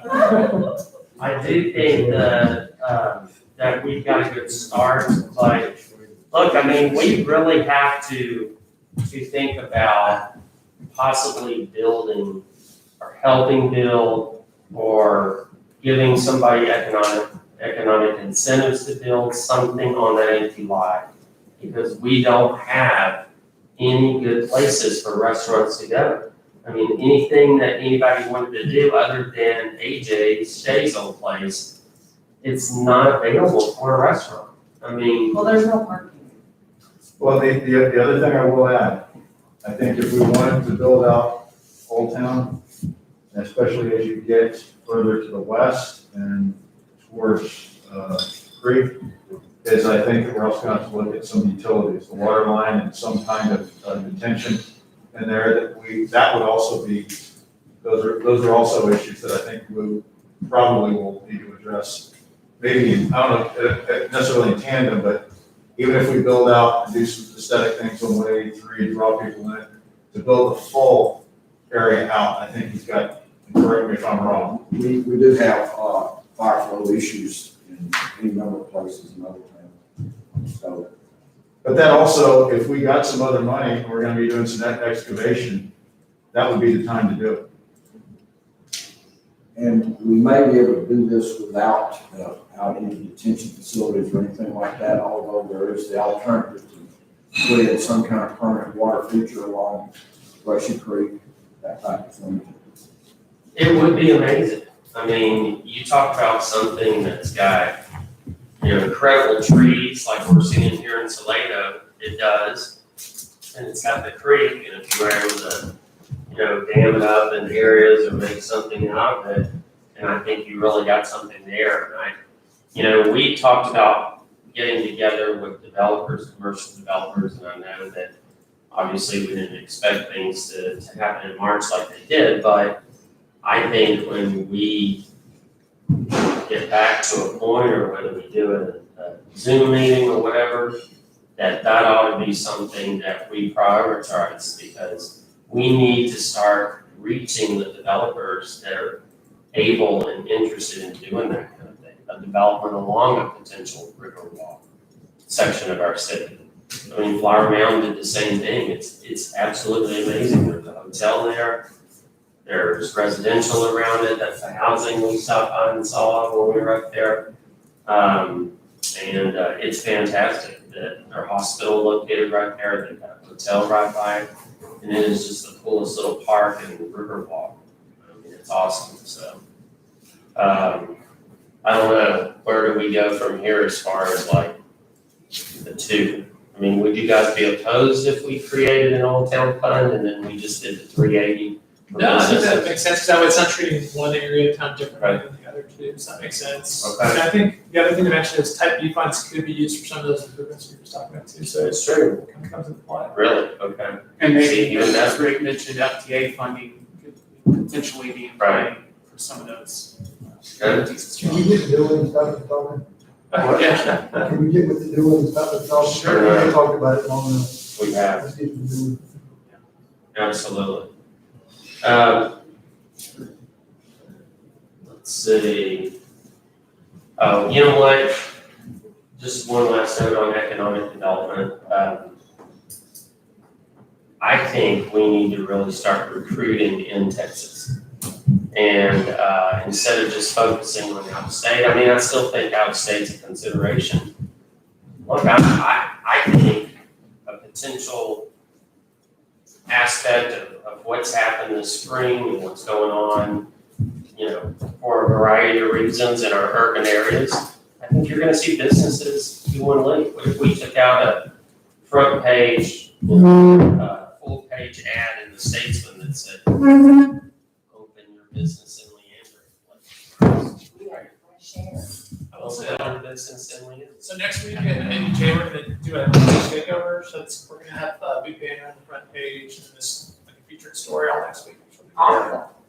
Yeah, Mayor, that started, if you remember, you wanted to do something Yep. with the Statesman, but it was just so expensive to take out that one page ad. It's Okay. thousands of dollars, and we're able to do this for a few thousand, right? Good. And last all week, so. I mean, look, I think, I spoke with Alex Humber this week about downtown grants compared to coming to Leander, and I think that's something we have to start selling and not leaving it up to different developers to do for us. We have to start recruiting companies that, half their employees want to work out of their house now. So why do they need a, expensive downtown building? We were did a virtual site selection tour. We're supposed to be in Chicago this year, but because we couldn't travel, we did a virtual one. So we met with about 13 different groups, and a lot of what they were saying is the suburbs are even more attractive now because the rents are going up. People don't want to travel away in. And if you only have to go in 2 days a week because you're doing this hybrid model, then the suburbs are going to be a little bit more desirable. So I think we're going to head in this way. Totally agree. All right, thank you. Appreciate it, guys. All right, 2:30, we're getting snacks in, so 35 minutes.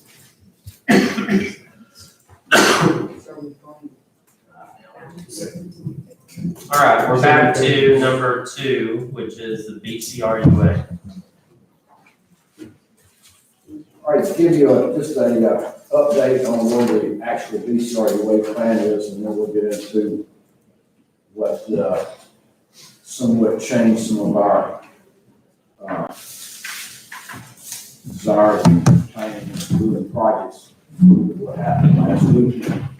Right now, the BCRUA is nearing the end of the upgrade of what's called phase 1C. We're in the capacity of the plant and capacity of the raw water market will be increased from 17 MGD to approximately 32 MGD, which will come close to doubling our capacity in the plant. There'll be some contractual modifications that we have to make there off because we related on the maximum weight take. But that post have already been finished, supposed to be finished in June. It appears that it's gonna be in the August, September timeframe before that is completed. Of course, the final design of the deep water intake is underway. Related to that, something that the council has to have, we have to have before we make the decision to ever proceed to the construction of deep water intake is going to be the long-term water supply study. We will have that in front of you for your consideration at the next council meeting on August the 6th. At the same time, as an aside, we'll also have the transportation master plan contract on the same agenda. But right now, we've had this horrible thing that happened to us when we ran out of water, and we also discovered, I've been here for 16 and a half years, and it never entered my mind that our Sandy Creek Water Treatment Plant didn't have a backup power supply and automatic switching to power go down on the leg from one of the feeds. What year was that plant built? It was built in 3 separate phases. First 2 MGD phases came online in 2000. They added 4 more MGD that came online in 2006, and then the final 6 MGD, I believe, came online in 2010. I think I've got that right. Isn't that recent enough that they would have been Well, required to have that? The thing is, El Cerre owned and operated the thing. We bought it from them in late 2010, and it never crossed my mind that it did not, since it was the only treatment plant we had, you have to have backup. I mean, there's no option to not have water. So I just understand from the El Cerre guy, so Donald used to work for El Cerre, and he says that whenever it was upgraded the final time, they were approached about a backup, and El Cerre opted not to do it. But that was before he entered. They opted not to. Not to do the backup, that's what I understand.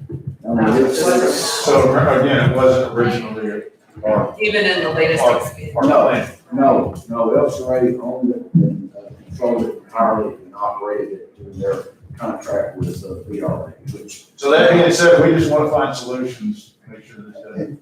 Just so everybody's aware, the BCRUA does not have a backup power supply as well. No, BCRUA does not, and it takes about an hour for that backup supply to be come online. It's a matter of phone calls, so forth in order to get some switching to the Mains Road substation. That issue is, that issue's being addressed with the deep water intake project as far as the, backup power supply. That is part of this whole design effort that we're in, but that's not gonna materialize for another 4 or 5 years should that project proceed. But right now, we have to immediately take action, to correct the problem with Sandy Creek, because it's gonna be, it could be 27 before the deep water intake is online. I would expect to have backup power supply to the beach area plant prior to that time. But an hour is unacceptable, 15, 20 minutes is unacceptable. It was less than 30 minutes. And see, the problem is, so now folks are home, which they weren't previously. We got a lot of heat. Even though we went to stage 2, you did have some folks or entities that were still irrigating when they weren't supposed to be. And so the tanks didn't have, they were trying to fill up. However, when you had that power interruption, boom, there's your perfect set of We had circumstances. just come off that Wednesday, Thursday traditional peak, and Friday morning hit. So we need to have a bigger gap. We don't need to be touching the margin like that. Well, that's where the additional capacity. And we're taking immediate action to correct that. Yesterday, we executed a contract with, K3's, and Associates to, construct or to design and install a motorized control valve and a check valve at the delivery point that we have at BCRU Way, which is, basically that delivery point was literally constructed, in order to allow the BCRU Way plant to go offline 2 years ago and still continue to feed, supply Treviso with water. BCRU Way is a primary source of water for all of Treviso with a 24-inch water line. There is an 8-inch backup line in Goodnight Trail that doesn't do any good. You really couldn't get fire flows out of that unless that's satisfied demands, but it is there. We will have the ability, and we're proceeding with this as fast as possible. It is a time and materials contract that doesn't exceed $25,000. I don't expect it to cost nearly that much. We've already priced out the motorized control valve and availability of that. We intend on making a direct purchase of that and supplying it to the contractor. We will attempt to change order that into one of our open contracts. More than likely, it will be with Chasco, which is, who you may remember did Metro Drive for us. That contract's still open because they also did the bore under Ronald Reagan with Rancho Siena water supply, and they did it at a lower price and more, and in a quicker manner than Provo Construction, who is constructing the San Gabriel booster station we do. And so our intent is to try to do that and have that up and running in the next 30 to 45 days. That will give us between 8 and 10 MGD a day should Sandy Creek go down. Yeah, it's not a dual, it's not a dual feed. It's an emergency, if Sandy goes down, we can, because they flow into the same line. I want to ask her a question about that. So how come is it when BCRU Way is down, Sandy Creek can supply everything, but not vice versa? It's the way that Sandy. Winter shut down. Yeah. It's the only Well, time. but it's the amount, but it's also the way that the system is set up. We can flow into BCRA, Right. our way, they can't flow back. Why? That's what we're fixing, Well, basically. That's the valve. Yes, that is a motorized control valve. Actually, Gina's operating staff went and manually propped open a check valve during this Friday incident night. in an attempt to solve that issue. And I'm sure it helped. It did a lot. Didn't get a whole lot through that. No, it was, we're Get saying. your tire and have your It car. was pretty late Friday, yeah. Yeah. But it goes about half of what Sandy can produce. So it was like a 4,200 gallons per minute when Sandy can go up 9,200. So it gave us a little relief there. And that was where we propped open, but this is a more permanent automated. And this connection will allow both emergency operations and supplemental operations. In addition to that, we have a 30-inch take point in Baghdad and New Hope that we would not this current upcoming fiscal year, but the next fiscal year, I'm gonna be proposing that as a significant project, but it's something that has to be done. We have to have more delivery of potable water To that to the Crystal Falls tank site area. And that's the only way that we're gonna get it. Now, Gene's crews have, placed a terminus facility, sterilized it, got it ready for operations. We're negotiating with Cedar Park. That is an old system that used to be part of the water supply agreement that we had with Cedar Park years ago. But it will only supply if, based on previous operations, remember about 1.7 million gallons a day. It's a supplemental supply. We have asked Cedar Park if it's already metered, all that's in place. We've asked Cedar Park to let us wheel our BCRUA water through that take point. They don't want to use their raw water or their potable water or anything like that. We're negotiating the agreement on that right now. The tank is full. But And it's up and running. it's ready to go. If It's needed, just another emergency. every little bit helps, even though it's only 1.7 a day. We've asked them if we can maintain that operation through the end of October. It's not something that they're interested in doing on a permanent basis at this point. They're very cooperative in emergency situations with us, but not so much so in day-to-day operations.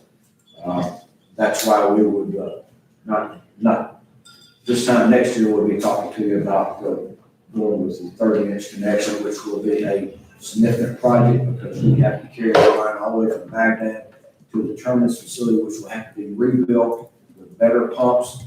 The 12-inch water line that broke Wednesday before the crisis on Friday night.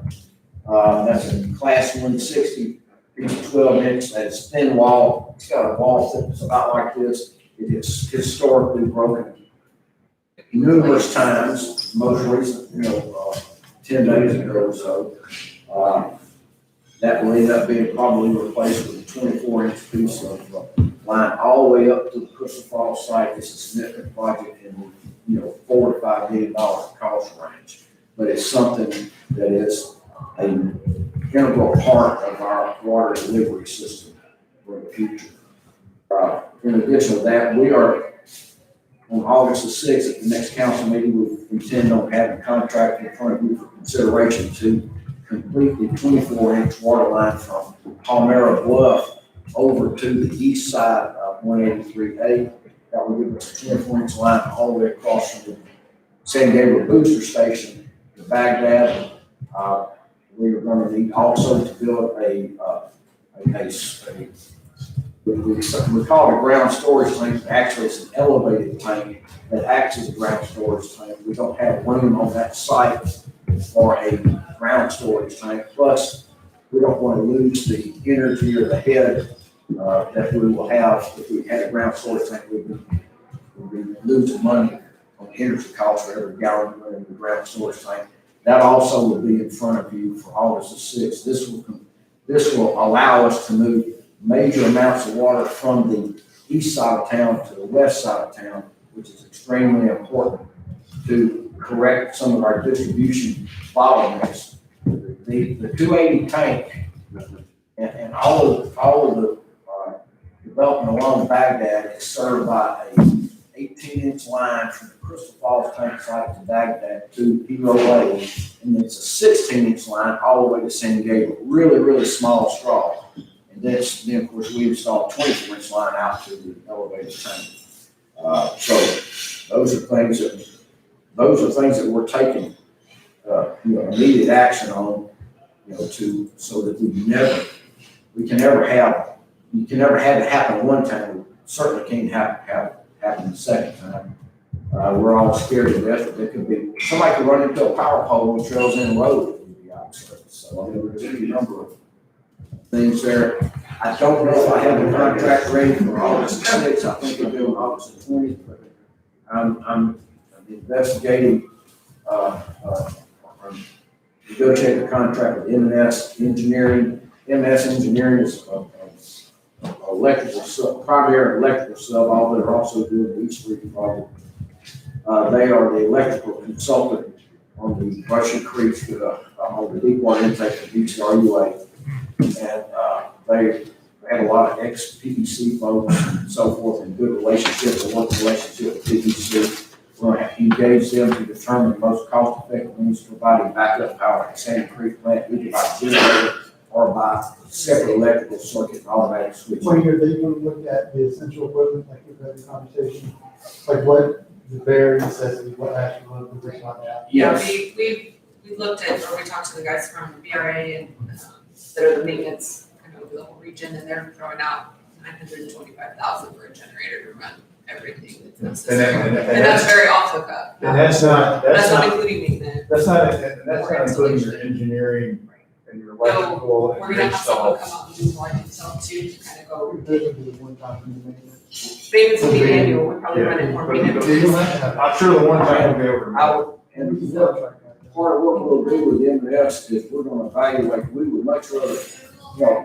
mile off the cuff for a generator, because it's gonna be a generator about the size of a locomotive. I'll say that. Oh, yeah, it is. It does look like It looks it. like a locomotive without steel wheels.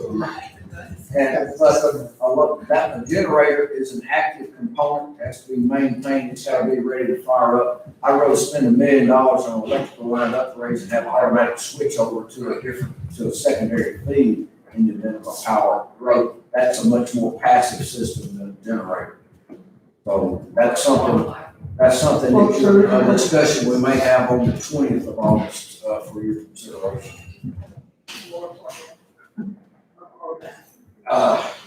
For a visual. We- I'm calling. Yes, ma'am. A lot of Yes, information. yes, we I would will love have. to have I don't that. have it right now, but we will have it in Can front I of you. have one? Just a little, just when it, right now, not right now. Yeah, sure. Just- So I can translate. Yes, ma'am. The maintenance on said generator would be awesome, because it won't be an active component to run all the time. You're gonna start it up. Service and it's like aircraft. And so I would project maintenance costs be out. Be changing the. Well, it's like the generator that we have at Bryson Hall. Yeah, we've already talked about the need for our generators.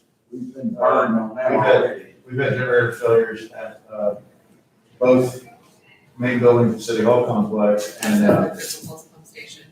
yeah, we talked about, of course, in other places I've been, you go away from diesel, and you actually go to natural gas and install that because, one, it's buried, and so things fall, whatever, and then you also don't have to feed it diesel, so it's always getting fuel to it, and then you typically run it on a more frequent schedule than some of the others.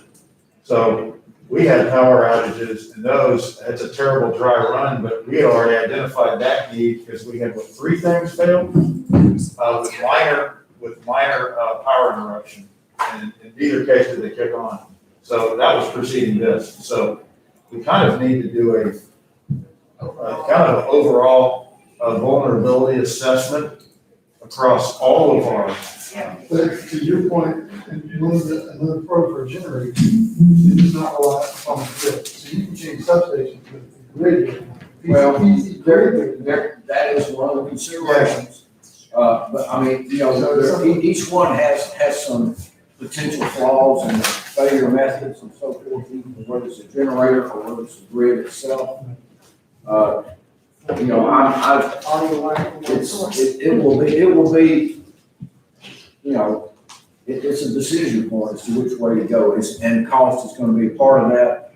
I mean, if it's gonna cost us, $1 million for a generator, $1 million for electrical upgrades, I'm gonna recommend electrical upgrades just because the generator's fine the first year, 2 years, 5 years, but when it's 10, 15 years old, that's a different question. It's, Okay, never used it, and it still is. well, it's just, there's any number of things that can go wrong, just as Rick just mentioned, as we've all recently experienced with the generators that we have at hand. But Jason is right. You can have a whole grid go down. You can have a brownout. There's any number of things. I think we need to plan for as much that it's reasonable to happen. You can't continually plan for everything, but we should probably try to cover anything we can think of, and then at least cost it. And, when that happened at Bryson, at the admin building, my thought is, and I know that we've got generators over in your shop and Greg's, for fire and police, but with COVID and everything else going on, we probably need to do an overall assessment. I don't know if that's someone on the outside to do that, but I don't know what our frequency is on It'll it. have to be somebody from outside, because there's not enough spare staff time to do that. The way it needs to be done. And crews to do it. What I think also needs to be in that short term is the water conservation, because we're already, like I said, we have to shape those peaks because our system at full capacity can't catch up One thing is, at this point. with It's struggling. with COVID, and this is part of it, because you didn't have daytime population 7 days a week. You had daytime population Saturdays and Sundays, and probably a little bit more during the summer with children home, but you didn't have it to the same extent you have it now. So I think that's that's got to be part of our near-term planning right now, is that this may be the quasi-new normal, and we have to address it now. How higher are we going? Yes, I need more caffeine. What is our increase of use during this time last year? I have June numbers showing we did 100 million gallons more in June overall. It's comparison to what was the day. Right. Daily. Well, yeah, so That that's was what in my I, last presentation, I can't quite. What did we do? 3 to 4 million more on a peak day. I think you. So our peak from June 19 to a peak June 20 was about 3 million gallons more. You've gone from about 14 million gallons a day, peak day last year, We've to already, 17 to 18 million gallons a day. we hit mid-July, we hit 15.5 million. And I haven't tracked it since then, because everything happened. But that was our peak for August last year. We've already hit our peak from 2019, but we hit it a month early. so a couple of factors is we've added 1,600 new residences, correct? At least, maybe more. And I pushed back a little bit on the daytime thing because all the kids that are at home were at all the schools in Leander. So the schools were flushing all the same amount as the homes But are. we're talking about the parents, we're talking about where the parents being home during the. A majority, okay, but hold on, a majority of our parents, I mean, we've got 40-50% that have a stay-home person. So we're talking about maybe 1 or 2 additional people in the household. Now, But the cumulative effect, if you look at this, the month, let's say sales tax, where we had this, we haven't had proportionally that much more business, and we just had a 40% last month jump over at the same time so we think that there's at least enough delta. The main issue is this system as it is today was premised on y'all refilling, right? With enough time to refill, and the water days falling, So there's never been any strict guidance, but it's been voluntary starting the first, I think, week. where commercial is on Tuesdays and Fridays. That's. But traditionally, our peak days have been Wednesday, Thursday. but I guess here's my question. If we are this close to the edge, don't we need to know that as we're analyzing how many more homes and apartments that were developed, that we're approving? Especially depending where they are. Locations. And to a degree, this is kind of a similar discussion to what we had about traffic, about if we don't watch where stuff goes, and then if we don't align our CIP the same way.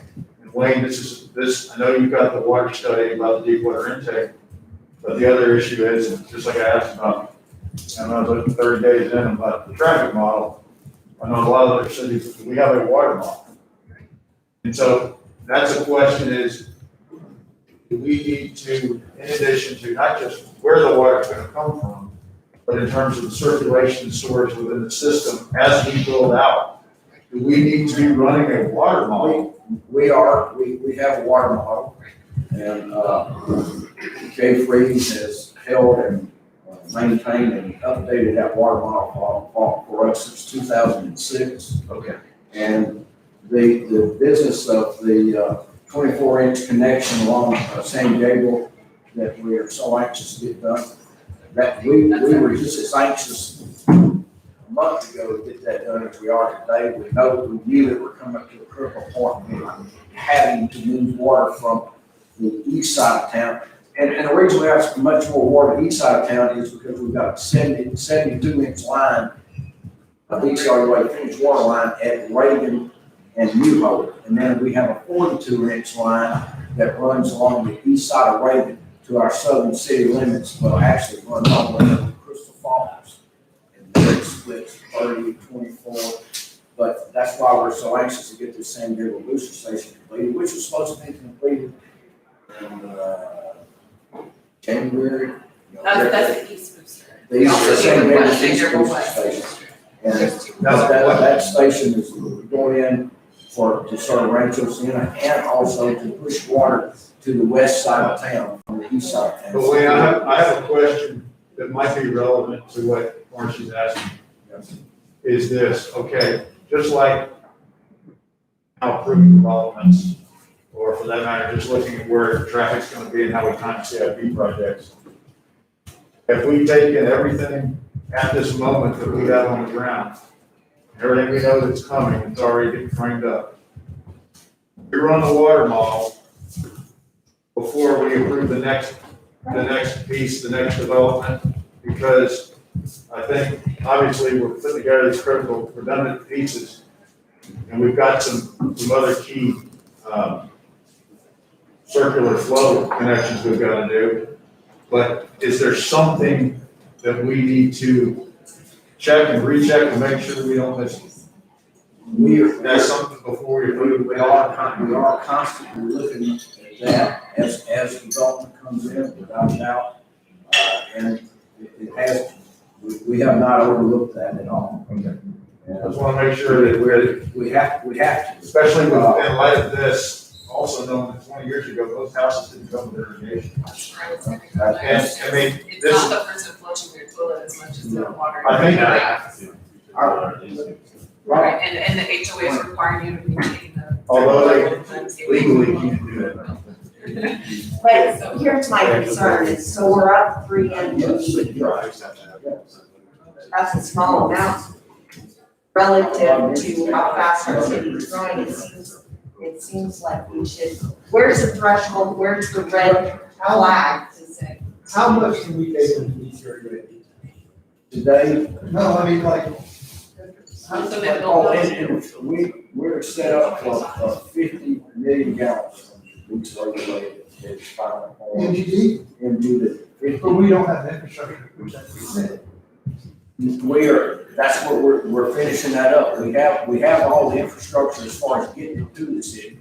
It's like the 30-inch take point at Baghdad and Newport. We need to do that project. But that's in 2027. Well, we got. No, what, no, I'm All right, that's a straw. when you say the deep water intakes at the end of 2027. The 30-inch on. It's supposed to already be in place, but they are late in this phase 1C. When phase 1C is completed, the BCRUA plant will have capacity of 32 inches, and we will have 47% of that capacity. Plus the 12 inch, what's supposed to be 12 inch out of Sandy Creek. Sandy Creek's gonna have a winter shutdown. They've got a lot of maintenance to do. This one? So we can get that. Whoa. Say that again, phase 1C, Right. which BCRUA. BCRUA, 47% of 32 million. I don't know what that means. The plant capacity is 32. It is our capacity, our ownership and capacity. I do know what that means, I just wanna know someone to do the math for me, what 42% is. My iPhone won't recognize my face. It's about 16 inches a year. Okay.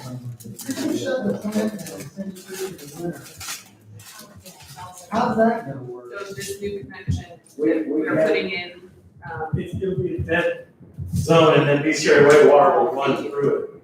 so this new connection that we're setting up Right. with the change order. Well, so a $20,000 connection with a stop them? No, it's more than 20, no. So they're gonna go to push 14, 15, 16 NGD. We don't do that much in the winter. No. Winter months, we're at about 7, average. 7's our goal. So we're, okay, so here, and So this that's why we goes shut back, this down. goes back to our point about what we can handle, because that's right now, but we keep adding. I mean, when we go from 3,000 apartments to 8,000 apartments, and when we have all these houses come on, that's for the city council and planning and zoning, they need to know these things, right? Because you can't just, we didn't know. I thought we had more water and enough water, and that's why we have to spend We're hundreds of making millions on big water. commercial companies to come and when they get. Now, granted, a lot of the big employers, unless they're doing manufacturing, do not use that much water by comparison. Office building, office hours didn't use that much water. Yeah, but if the town. But an R&D commercial companies are not gonna be happy. We can't, yeah, we need to get a good look at where we're really at. So I Well, have, we have on the August we know 20th where we're agenda to Go, we're gonna do a a presentation. workshop with Dale and We got- Humphreys yeah. to give you a, And here's our that's, system, here's where we can and can't move water, and here's our kind of ultimate build out system. that's. And it's like he does a great job and We listen to that. it's a lot of lays it really. And I think the other piece is gonna be then how that links to the CIP and timing, and explaining that, So that's not. where the critical next pieces are and when we have to get them done. And how we're gonna pay for them, Robert. All right, Robert was ready to buy $1 million chicken. Just from the standpoint, Guys, Robert's got a comment, I think he's probably up. just from the standpoint of listening to this conversation. I heard staff saying one thing, council understanding another. I could be wrong, so I'm just going out on a limb here. But in about 2 months, we're gonna have 8 million gallons a day more capacity. So yes, we're maybe here, whatever you want to call it, but when phase 1C is fully online, we're back to here. I think what council said, we don't know that, Robert. We don't know what that number is. or what areas? But, yeah, I was gonna say, we can't, you may not be able to move that water, just because the But then phases, Yeah. you may not But be it's able not to. like you're running out of water. Correct. You need this. Well, that's the worst thing about what happened was because here we have potentially as much water as we need. And we have 2 plants, we're spending a crap ton of money, people are, and this is our residents' views. We're paying among the highest water rates anywhere, and yet we have to boil water from it. You know, or we have to go to the stage 2 water restriction. That's what they don't understand, you know? Gonna have to. And from our perspective, I do believe that that has to become just like we said with LASD, that, you know, where we put higher density developments, you know, one consideration is the local schools. How much are they over capacity or at capacity? I think the same thing applies here. You know, can we get water to these areas? Or the roads, does the infrastructure on the ground, you know, meet the needs of this kind of thing? And that's what I think Robin and I were, at one point, weren't we talking about that in a staff analysis of a request for development, having engineering look at it for water, wastewater, electricity, and roads, and weighing in? Because we don't know, we just assume it's still, well, I'm on a well, so I really don't care about the rest of y'all. You know, the thing is, the You mayor, turn on the spigot, the, it's supposed to go. Correct. the measure by success, we're not taking it for granted, so that's, it's, we have, when we have a failure, we're not taking it for granted anymore, that's why we got this horrible situation. Because I've never heard once in years and years of going to count, I've never heard in a zoning process, anyone go, hey, wait, we may not have enough water for that. Well, we've had a history of not doing that, in that in that we get, this is the first time we've got caught up short in it, and it was due to an unusual event, a power outage that, you know, if that power outage had never happened, we wouldn't be having this Or if discussion, it happened at a Which is- different time. but. Yeah, which is why council is I asking was these doing questions, part of the because we year. are nervous. and know what else is going on. I can show you where 5 days. I can't remember what I did. Your day. I was gonna give some- Well, Wayne, thank you, we appreciate that, and we'll look forward to that on our next council meeting, so. Is that it as far as? I believe, Gina, I believe the presentation by Dale Murphy is gonna be scheduled, tentatively scheduled for August 20th. Okay. But between now and then, we're still keeping an eye on things. August is our peak month. Additionally, yeah. August is our peak month. In the process of doing all these things, we may still have an issue before August 20th, or the end of August. That's why We've the got some additional conservation and. supplies with the. Which means our conservation Yeah, it's critical. is gonna be important, so that may mean we need to say 3 months a week watering. We're not sure yet.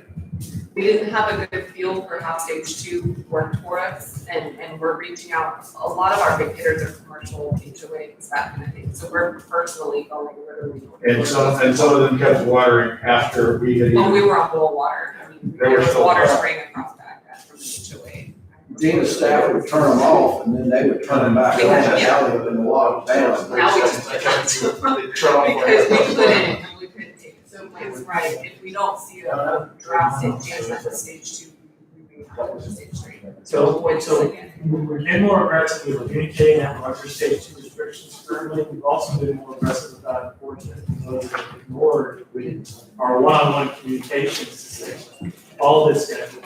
all this schedule. Do you guys do projections of growth and start looking at, where the growth is and just to be able to say, okay, well, it's Sandy Creek has, let's just keep this year's where it's at, right? So if we have a 10% growth in population in that area, what does that do to the number? Well, that's, if for no other reason, that should give us the ability to forecast CIP and infrastructure project planning. If for no other reason. Those considerations are made during the impact fee study update. The last one we had was in 2017. We have an update going on right now.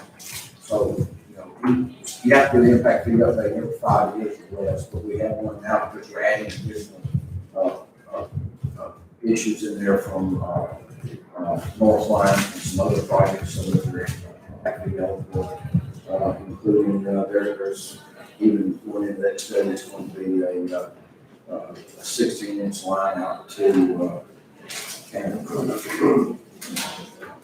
All right, well, is that it? Thank you, guys. So at this point, we have stakes coming in, so we're gonna take a, Gar, what do you think, 10-minute break? Okay.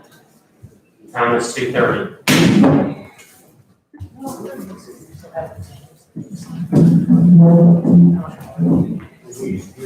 Yeah.